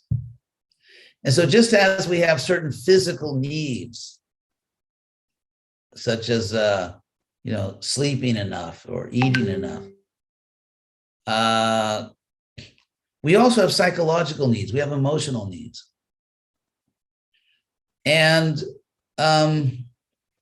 one of the emotional needs we have, which Krishna says you cannot ignore, one of the emotional needs we have is to be accepted by a society. To be accepted by a society. And this gets down to very primitive psychology in the sense that, it's almost like animal psychology, you could say. Because if an animal, including a human animal, is not accepted by the group, that animal, probably won't survive. And so acceptance by, whether you're an animal or whether you're a human being, the acceptance by the group is actually necessary for survival in most cases. And therefore, there's this very deep, you could say, primitive psychology of where we need to be accepted in a community or a society. And so in the Hare Krishna movement, my, you could say, emotional need was always fulfilled by just strongly identifying with ISKCON and its customs. And we were a world apart. We dressed differently. We ate differently. We walked and talked differently. We did everything differently. And actually, this separation, I think, has a very obvious psychological explanation. The explanation is that because we were rejected by mainstream society, we were rejected, we were seen as crazy. Most people thought, Hare Krishnas, they're nice, but they're kind of crazy. And therefore, I think that pushed us into this extreme embracing of Indian culture. So if you look at the Hare Krishna movement in India, I went to India for the first time in 1974 because Prabhupada ordered us to come for the Mayapur festival. And I was actually a little shocked. I mean, I don't mean like completely shocked, but I was really surprised to see that in India, the boundaries, the border between the Hare Krishna movement and society in general was much more fluid. There were not these boundaries. And I personally was not comfortable with it because I was not really interested in Indian culture. I knew that all of Indian culture is not Vedic. I think that's like, kind of absurd because, I mean, first of all, half of Indian culture, the external culture, like dress and food, comes from the Muslims for obvious reasons, which can be historically proved. But in any case, that really startled me because I was in the Hare Krishna movement in America, where these are just two different worlds. They're the Hare Krishnas and they're the Karmis and Gyanis and Yogis or Bhogi Yogis. And these two worlds don't mix at all. These two worlds. But in India, there were very few boundaries. And I was uncomfortable with it. I didn't feel comfortable with it. So what happened is, going back to this glorious reform, that when I saw that ISKCON was rejecting me, and I mean, to the point where I had to order my disciples not to go to the Mayapur festival, because when they went there, so many people, when they found out, oh, you're a disciple of Hridayananda Goswami, they would start insulting me and blaspheming me. There were so many rumors. I heard it probably like 5 different times. I heard rumors that I secretly was, secretly married or having illicit affairs, that I had children. I had illicit children that no one knew about. And my disciples would come to me and say, is it true? I mean, there are all these things going on. And when I went to Mayapur, all these junior devotees would come up to me and insult me and correct me, like, don't chant your japa like that. So it went to this crazy extreme. And then what finally kind of like broke me complete was Back to Godhead was going to publish the latest issue. And that was during the time when people actually read Back to Godhead. I mean, at least, Western devotees. On the cover, they had these 11 gurus, and it said, the people who almost destroyed ISKCON. And I was actually on the editorial board for Back to Godhead magazine, which means they sent me a copy of it before it was printed. And when I saw that, the people who, almost destroyed ISKCON, I thought, how am I going to preach in this movement? And so I had, and I called up the editor and told him, there's another side to it. And he said, oh yeah, I understand. Then he printed it anyway. So at that point, I actually had a personal crisis. I was, and I remember very well where I was. I mean, I thought, it's almost like, let's say you have a room with an air conditioner, and the air conditioner is pulling in air from outside, and the air is poisonous. So your air conditioner is pulling poison into your room. And so my whole psychology at that point was, just fully surrendered to ISKCON, dhotis, everything. And yet I realized that ISKCON for me had become completely toxic. It was poisonous. And that it was destroying my enthusiasm to preach. I was a preacher. I was a born preacher. When I joined the Hare Krishna movement, literally the day I moved into the temple, I organized a guest reception program because they didn't have one. And I saw that people were coming to the temple and no one was received. So I organized a guest reception program the day I moved into the temple. I was always a preacher. That's always what I did. And I realized I can't preach in this movement. And I thought, well, maybe I'll go. Maybe I thought if I go somewhere and I'd say open a center in some, and I'd had this huge zone and I just thought, forget that, because now, I'm a demon in ISKCON. So Harikesh did the opposite. He circled the wagons. He, put up walls. I made a personal decision that if I do that, I could do it, but I thought it's going to cause more harm to my disciples than good, because if I turn them against ISKCON, or if I turn them against the GVC, that will be even worse. So I thought I can't preach in this movement, because if I preach and I make some devotees, some sannyasi will come and tell them that I'm a bad person, that I'm this terrible person. And so I realized that for the first time in my life, my enthusiasm to preach was being destroyed. And I think also, frankly, I think I was on the road to a nervous breakdown. And so... Can I interrupt you at this point? I'm just going to complete this one little story. Okay. So at that point, because I'm a survivor, I had a great mother.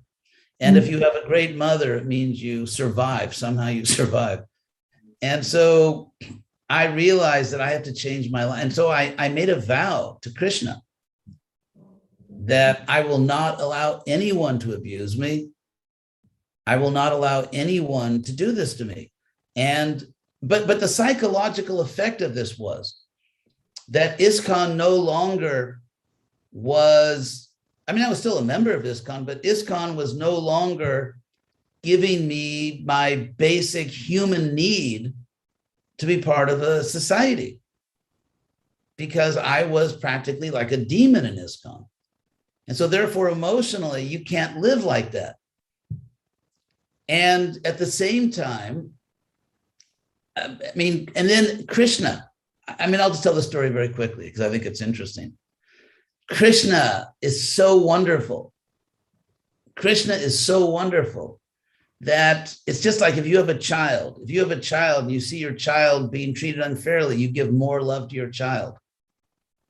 So at a time when, there's a, I don't know how to say it in Russian, but there's one of the Psalms in the Bible, the book of Psalms.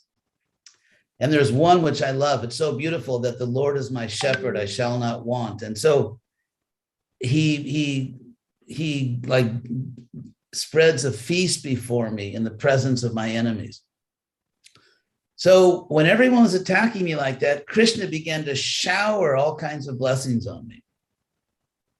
For example, I'd always wanted to fulfill Prabhupada's instruction and go back to college. And so suddenly Krishna ordered me, and anyway, it's a little esoteric, but Krishna definitely ordered me to go back to the university. And then my parents asked me, because they had become very wealthy. And so my parents asked me if I would accept this beautiful place in Beverly Hills. So I said, it wasn't a mansion. It wasn't a big house. It was a 2-bedroom apartment, but it was very beautiful. And so I said yes, because I had nowhere to go. And then they gave me this beautiful car. To me, I didn't want a beautiful car, this luxury car. That's not what I wanted. To me, it was Krishna's love. Krishna's showering gifts. So I found myself living in Beverly Hills, driving in this beautiful car to one of the best universities in the world. And what I found at the university was, again, to me, it was Krishna's love that was important. And what I found at the university was everyone respected me. My professors, the other students, because, I was sort of the best student. And suddenly I was getting all this. It didn't make me want to become a non-devotee. But suddenly this, like I said, this very primitive, this very basic human need to have the support of a community and a society, it wasn't coming from ISKCON. ISKCON was just, just couldn't find enough ways to attack me. It was coming from these people, these innocent people. And so therefore, because that's where my support was coming from, I wanted to fit in. I mean, not in the sense of becoming a materialist or a mental speculator, but just being accepted as a normal person. It's interesting because Tamal Krishna Goswami had a very different experience. Because, I mean, I convinced Tamal Krishna to go back to college.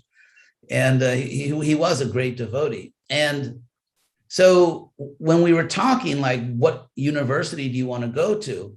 I was sort of coaching him.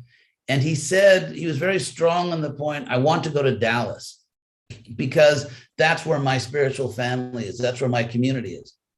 So when TKG went back to the university, he was in the middle of this big spiritual family. I didn't have that because for me, it was just like my zone was Brazil and people that were welcoming me, but the way ISKCON was, it was too much for me. So So just to wrap this up, so that's when I started this whole Krishna West idea. Because it's different when you feel that ISKCON loves you and ISKCON appreciates you. And so you can go out on the street, and at least in America, people think you're crazy or a freak, but it doesn't matter because my emotional support is coming from the devotee community and they accept me. But when you're rejected by the devotee community, to go out there as a freak, which is what it is in America, basically, I couldn't do it. And I think, and I'm convinced I was right, that psychologically it was extremely unhealthy. It would have led to all kinds of crazy things. So, and that's how I sort of rediscovered the world and I regained my objectivity, and then the rest followed. Yes, Bhaktivinoda Goswami. So thank you. We have been talking already 1 hour and 40 plus minutes. Thank you for revealing your heart to all of us and being so personal in this description. So obviously, and it's kind of natural psychology, when the pendulum goes in one direction, then it goes in another direction. And, it's how the human psychology works. And, trying to correct one injustice or something wrong, you may do something which is even more, even a bigger injustice. So it's obvious that,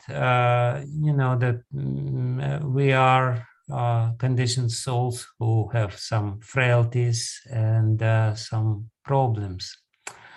But what I want you to tell us, your personal observation, or,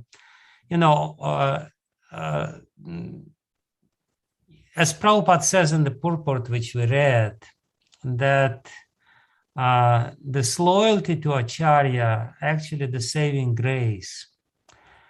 And all these people with all their, faults and problems and merits and all their good qualities, they were, trying to fulfill Prabhupada's vision. Some of them.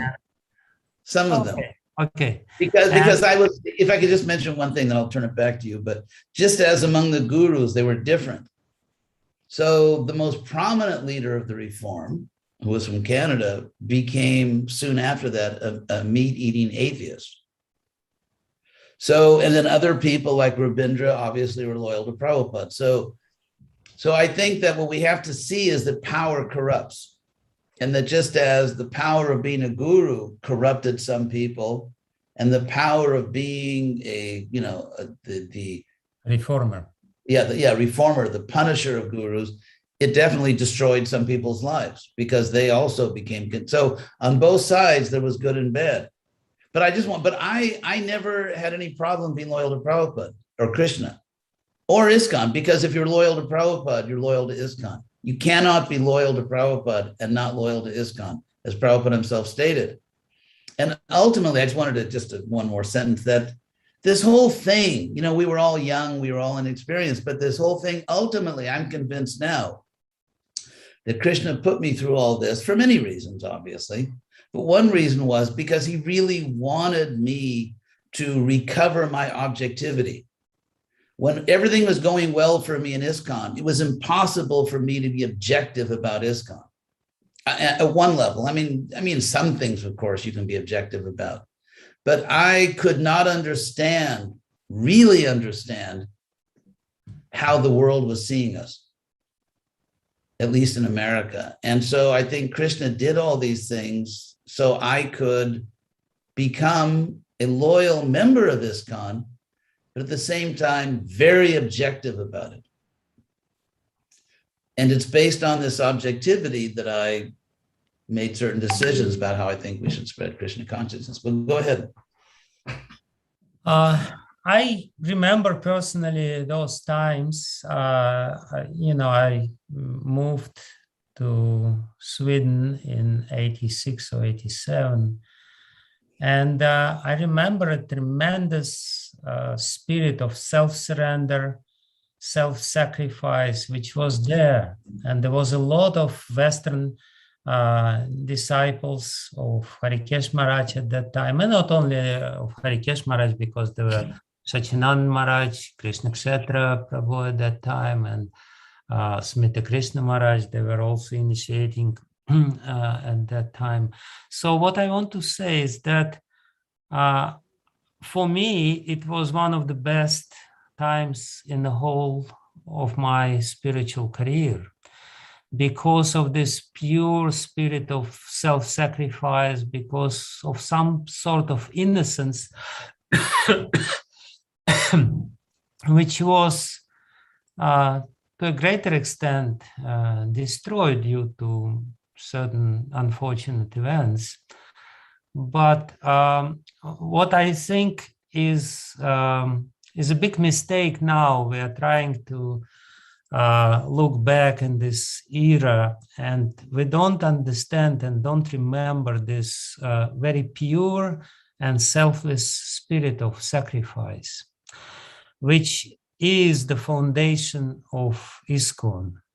And Prabhupada, somehow or other, he instilled this spirit in his disciples, and his disciples were capable of instilling the same spirit in their disciples. In my humble opinion, or maybe not so humble, that's the success, the key for success which ISKCON had, despite of all these problems. This pure spirit of surrender and self-sacrifice was very much there. And unfortunately, it's not that much still there. So I think that's a very big loss, which we should perhaps try to recover on some other grounds. But I just want other people to ask questions. There is only 10 minutes left for our time. Oh, yes.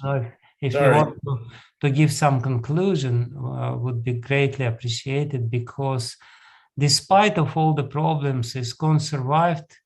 And I would say, in many regards, is stronger and definitely much more, expanded over the time.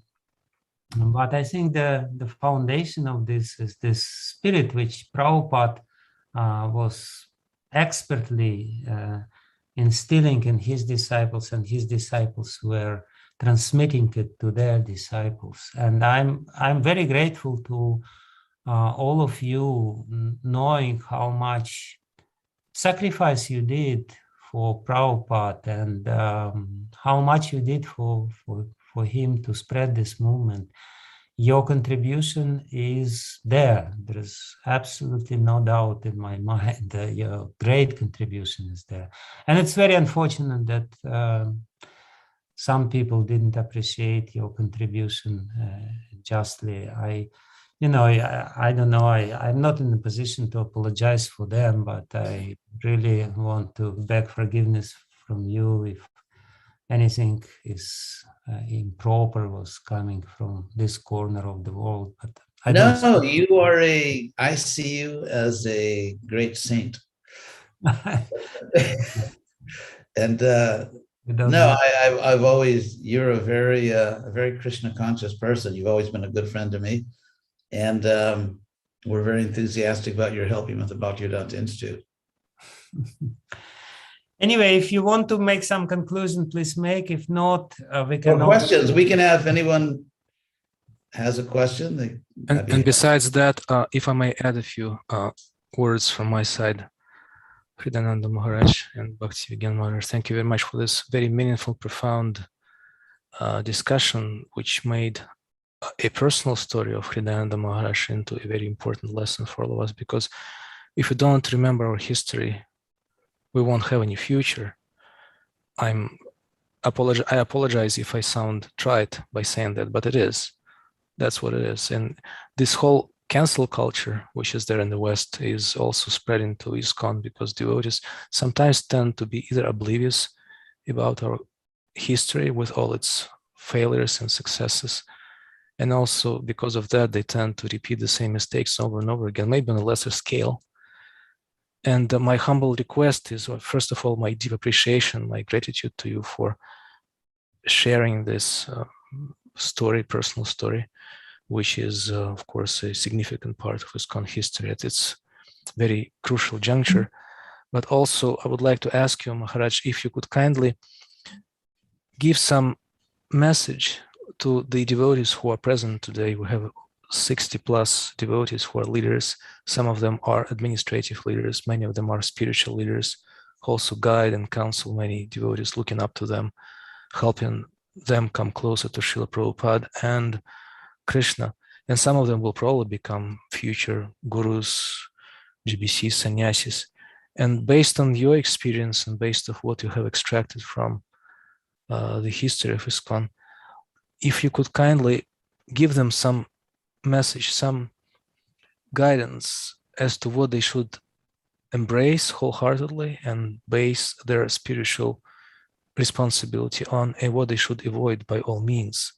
Because this is a Bhaktivedanta University which we want to turn into a place where devotees actually learn from the previous generation of those who have already gone through a lot of experiential learning. So my humble request, Maharaj, in answering these questions, if you could kindly also share these words of wisdom, cautionary wisdom or encouraging wisdom. Wisdom is wisdom. Thank you so much. Thank you very much. It's very kind of you. Prabhupada, of course, used to say that we have to combine philosophy with religion. And I think that's really what we need to be. It's, if we go too far on the religious side, Prabhupada said it becomes fanaticism or sentimentalism. And if we simply become mundane scholars, then we lose our soul. And so what ISKCON really, I think what the world will accept from ISKCON is a spiritual science. Not another religion, but a spiritual science. So, and I think the way to stay strong is to always care about Prabhupada's mission. Prabhupada, I remember, all the time when I was with Prabhupada, the most striking thing is that, of course, his purity. And his purity manifested as he was always in his mission.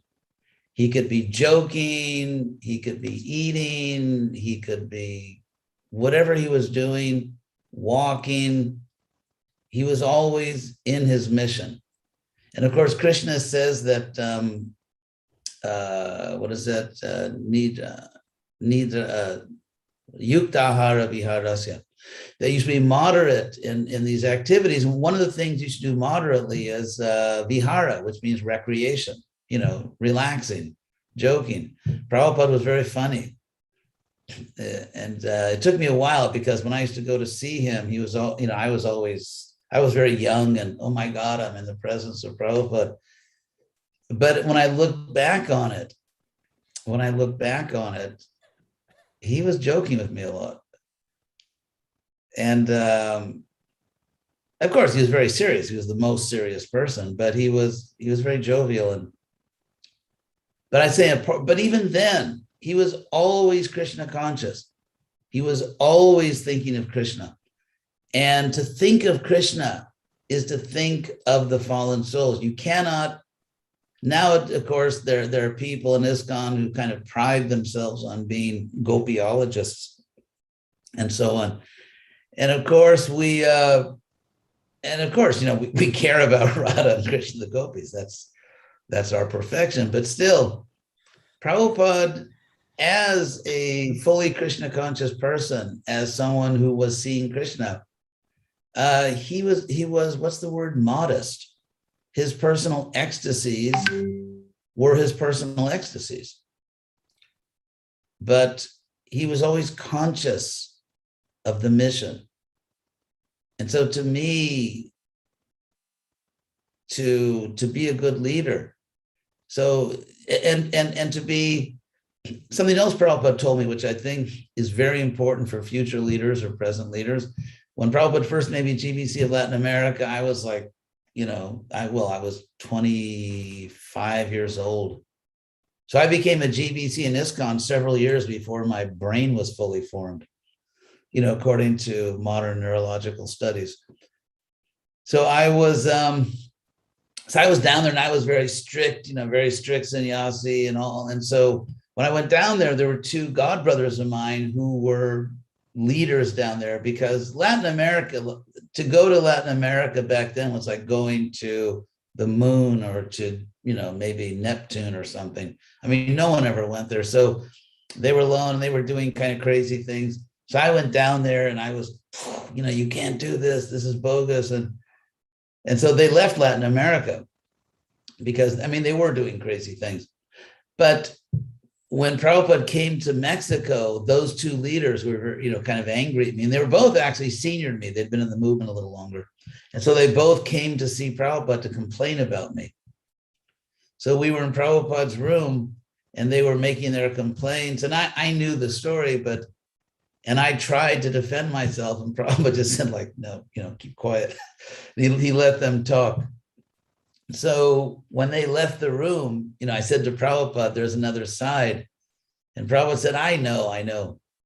But then he said to me words that I never forgot. He said, they are my disciples. Do not break them.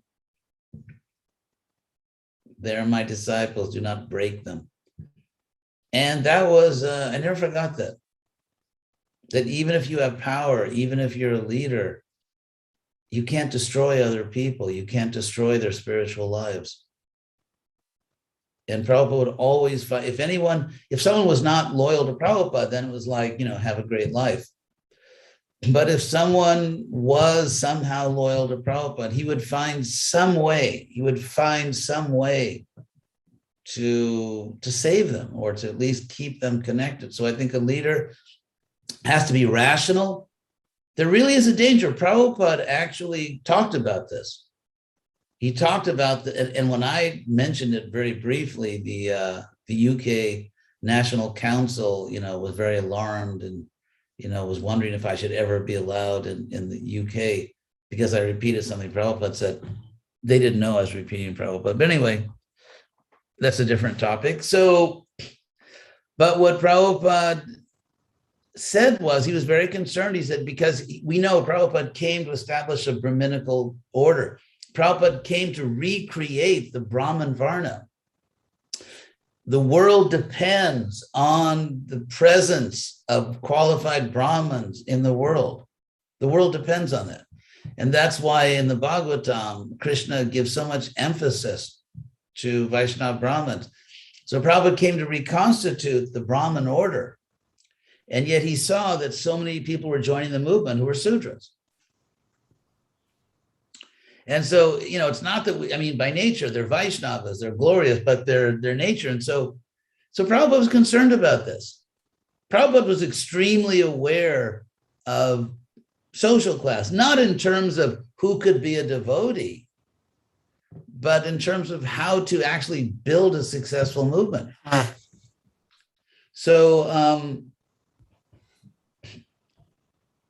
So therefore, Prabhupada emphasized so much that we have to preach to intelligent people. It's not that the souls of people in intelligent bodies are more important than souls in other bodies.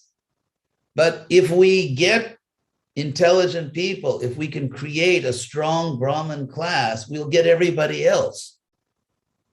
But if we don't, then we'll ultimately lose everyone. And ultimately, Shudras will inherit this movement.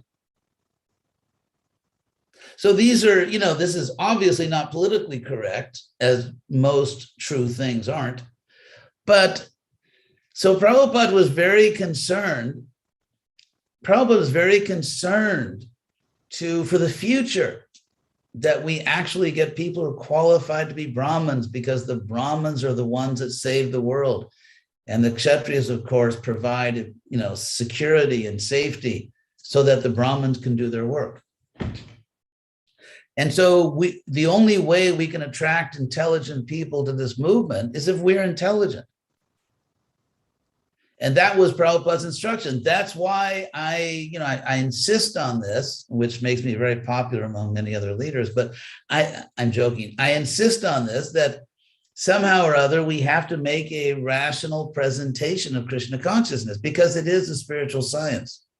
And of course, there's room for argument. Some of us are on VAST, that academic conference, and, and that's what it's for. It's very healthy. We discuss things and we learn from each other and so on.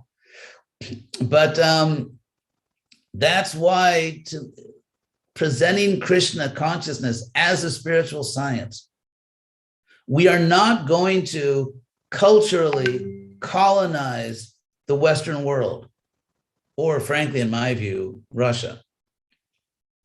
We are not going to culturally colonize these countries. And by culture, I mean external culture. The fact is that if you study history, culture is like water. It flows down, not up. Water doesn't go up. And so there are certain cultures in the world which social scientists would call prestige cultures, in the sense that they have a lot of influence. Obviously, American example. Another example is England. This is called soft power. Hard power means, guns and bombs and things like that. Soft power means cultural influence. So look at the United Kingdom, or England, for example. Harry Potter. Everyone knows Harry Potter. Everyone knows the Beatles. And of course, if you're, over 70, the Rolling Stones, all these musical groups. And Harry Potter, Lord of the Rings, the Beatles. And so England has cultural power. It has soft power far beyond the number of people. If you think, for example, like, where are the German Beatles? Or where are where's the French Harry Potter? So even in Europe, so what I mean to say is that there are certain cultures in the world, and of course there's America, God help us, with Hollywood and all these things. And so there are certain cultures that just have influence. It doesn't mean they are more civilized. It doesn't mean they have a better culture. It's just an objective fact of power. I can say, frankly, I appreciate some things about Russia, which I think America could learn. And I think maybe, Russia could learn certain things to America. People can, but still the fact is that certain cultures, and you can measure this, you can scientifically measure this, certain cultures have great influence. And so the cultural influence, it goes from places that are considered to be more successful or richer or sexier, or, whatever you want to say. And it goes to other places. So India at the present time, despite ISKCON dreaming, has very little cultural influence. One way you can measure this is by, and I've written papers about this, for example, we can look at statistics of international tourism. Yeah, Madhamohan. Maharaj, I beg your pardon.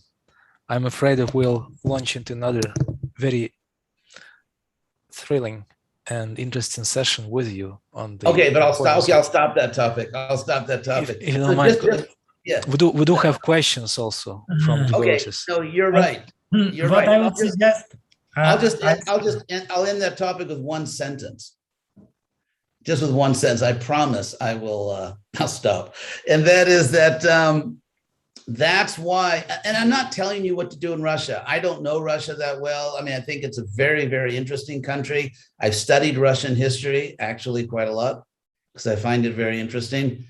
And so you're intelligent, but we have to find a way to attract intelligent people and to present Krishna consciousness in a way that strikes people as rational, intelligent, and a spiritual science. So, sorry, go ahead, questions. I'm doing this. What I would suggest, there is a lot of questions. They're all very interesting, and people actually expressing their gratitude and appreciation of what they heard. Very moving questions and reviews of the talk. But because we're already talking more than 2 hours, I suggest that we translate these questions and send it to you, and you either record the answers to these questions, or if you wish, write the answers to these questions, because I don't think we can go into it now. What do you think, Mohan Prabhu? I think that would be better, because they're all very important questions. Yeah, and my apologies for those who ask questions, because I really would like to address your questions, even though I'm not fluent in Russian. We can help you with this, no problem. I know, but I really am grateful to Bhaktivedanta and Goswami and Madan Mohan, because again, Russia is a very, very interesting country. It's a very important country. And I feel very fortunate that I'm able to spend a little time with you.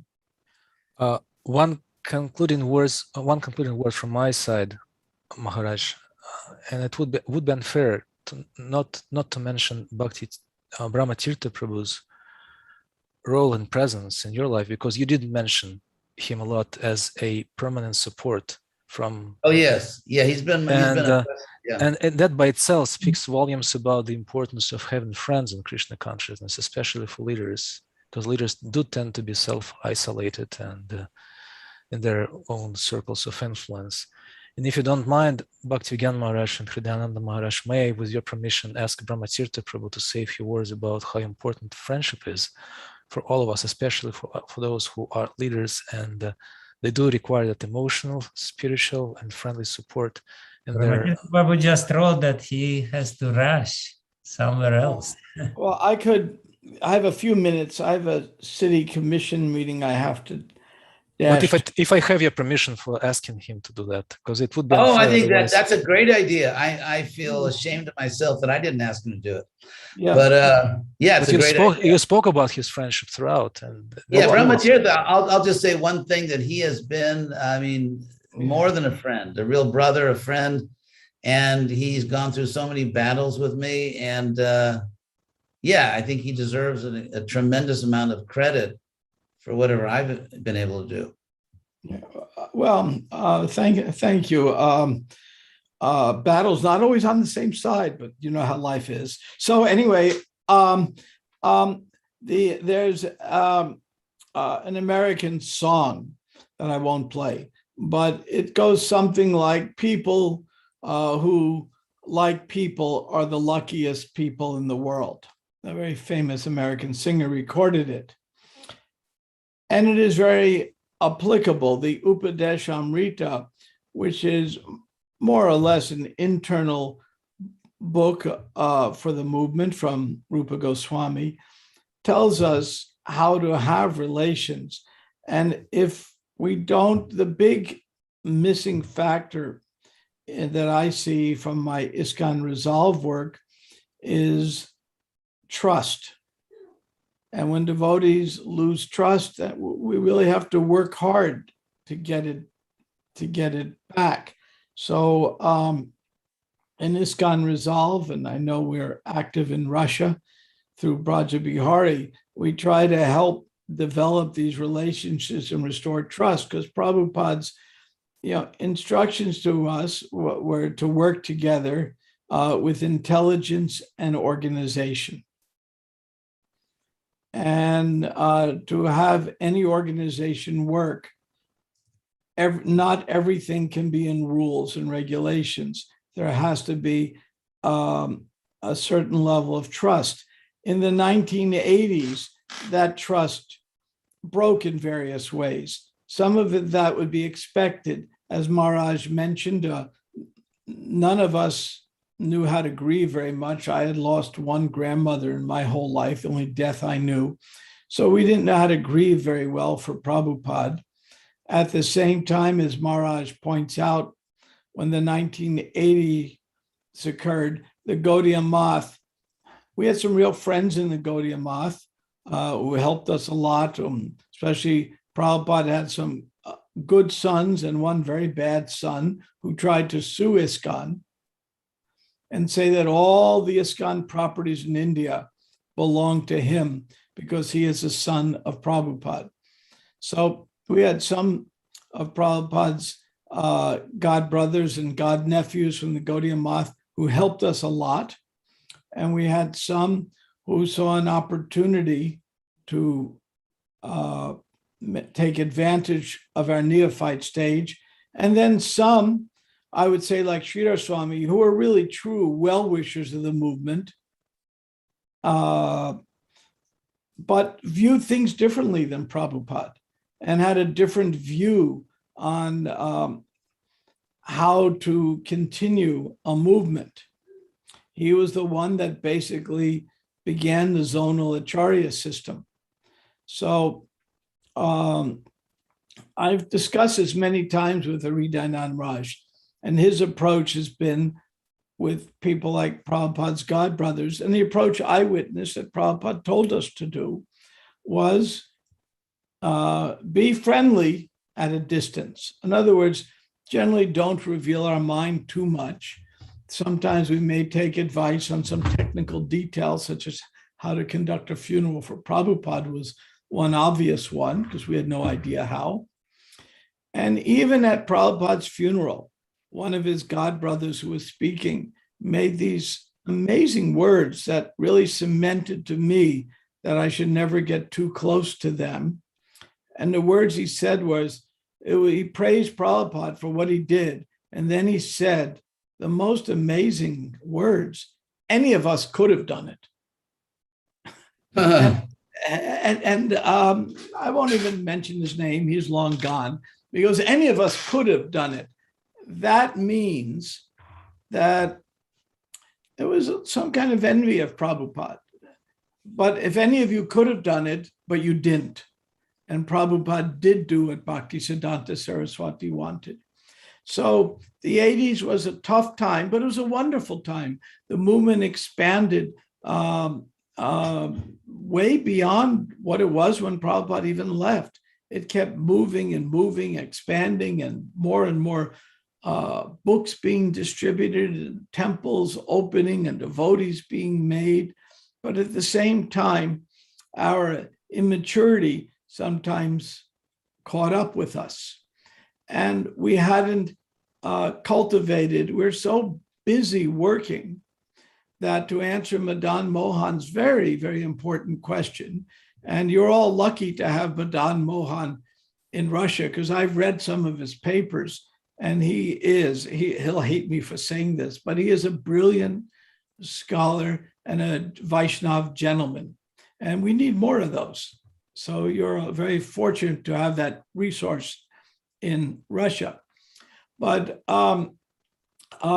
we we're so busy spreading the movement, we didn't necessarily have all the Vaishnava relationships we needed to have what we call in the West, the emotional bank account to deal with all the difficulties.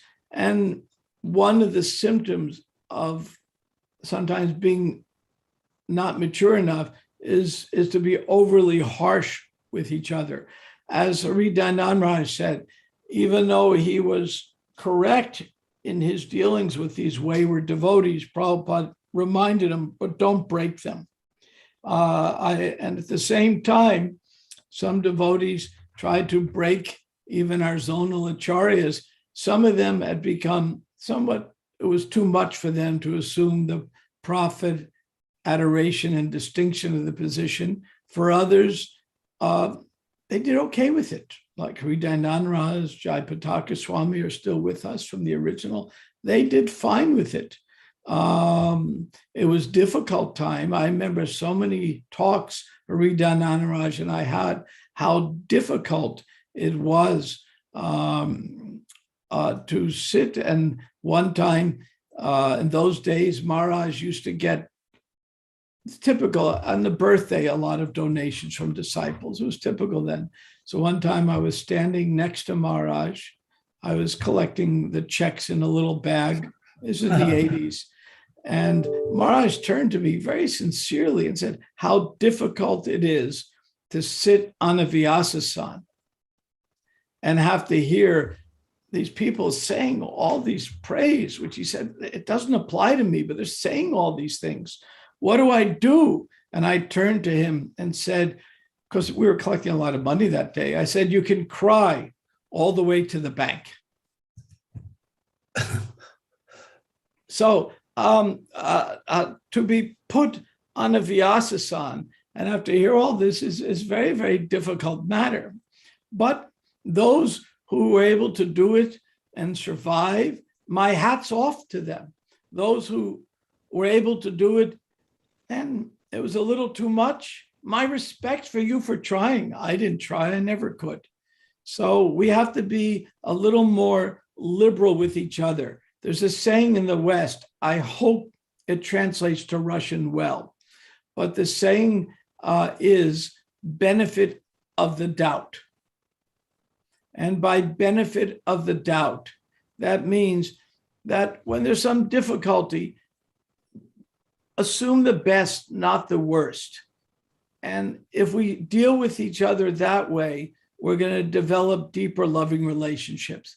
That doesn't mean we're naive or stupid. And when something terrible is going on, when there's an abusive situation, especially those of us who have a little Kshatriya sense, we have to speak up, we have to deal with it. We can't let devotees be abused or hurt or whatever goes on. But generally, when there's difficulty with our god brothers, god nephews, god nieces, god uncles, aunts, whatever it is, if we give the benefit of the doubt, whether they're sincerely trying, though I might disagree, we're going to then be in the mood of Rupa Goswami in the Upadeshamrita and able to cultivate deeper relationships. I had wished that, for example, the Committee of 50, they had a real mission. There was a lot of discord in the movement, a lot of discontent. And when there's a lot of discontent, we need to deal with it. It was something that needed to be faced. Unfortunately, they overdealt with it. They dealt with it, in my opinion, I was a witness to all this, in too harsh ways. We see a pendulum swings very widely. So it goes from one side to the other. But where the place we want the pendulum is in the middle. So there were some great excesses on one side with some of the leaders of the movement then. And then when it was dealt with excesses on the other side. So you have a wildly swinging pendulum. And better the pendulum not move so far, and then we'll be in the middle where we're supposed to be. So that's all. I just wanted to address the two issues. the issue that my friend, His Holiness Bhaktivinoda Swami, asked us to talk about today, and I wanted to address the issue with Madan Mohan asked me to speak on. I hope that adds a little bit of context to what we're talking about. And finally, Hridayananda Raj, we speak probably 5 times a week for 40 years.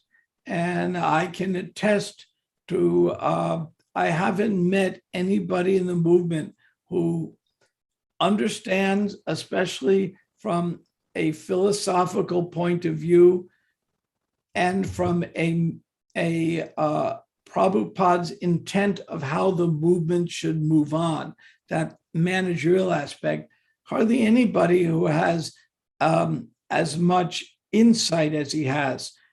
So for those who would like to know more about the underpinnings, the philosophical basis of what was discussed today, there's a few papers that Maharaj has published, one called Understanding Prabhupada, and the other titles slip my mind, but there's several papers. The papers are on his website, or you can write me, or you can contact me through Madan Mohan or Bhaktivinoda Swami.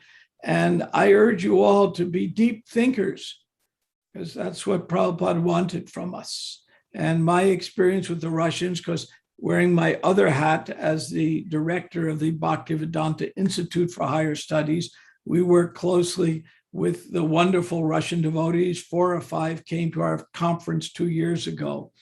And the one quality I find with all the Russians I deal with is they are thinkers. As Socrates says, the unexplored mind, I'm getting it mixed up how he says it, is the unexplored life is not worth living. I'm paraphrasing. So the Russians I find are deep thinkers. So I urge you all, keep on thinking. And thank you for the opportunity to participate. It's an honor and a pleasure. Hare Krishna. Anyway, so thank you all very much. Thank you, Madan Mohan, for your insertion. Thank you, Brahmatirtha Prabhu, for your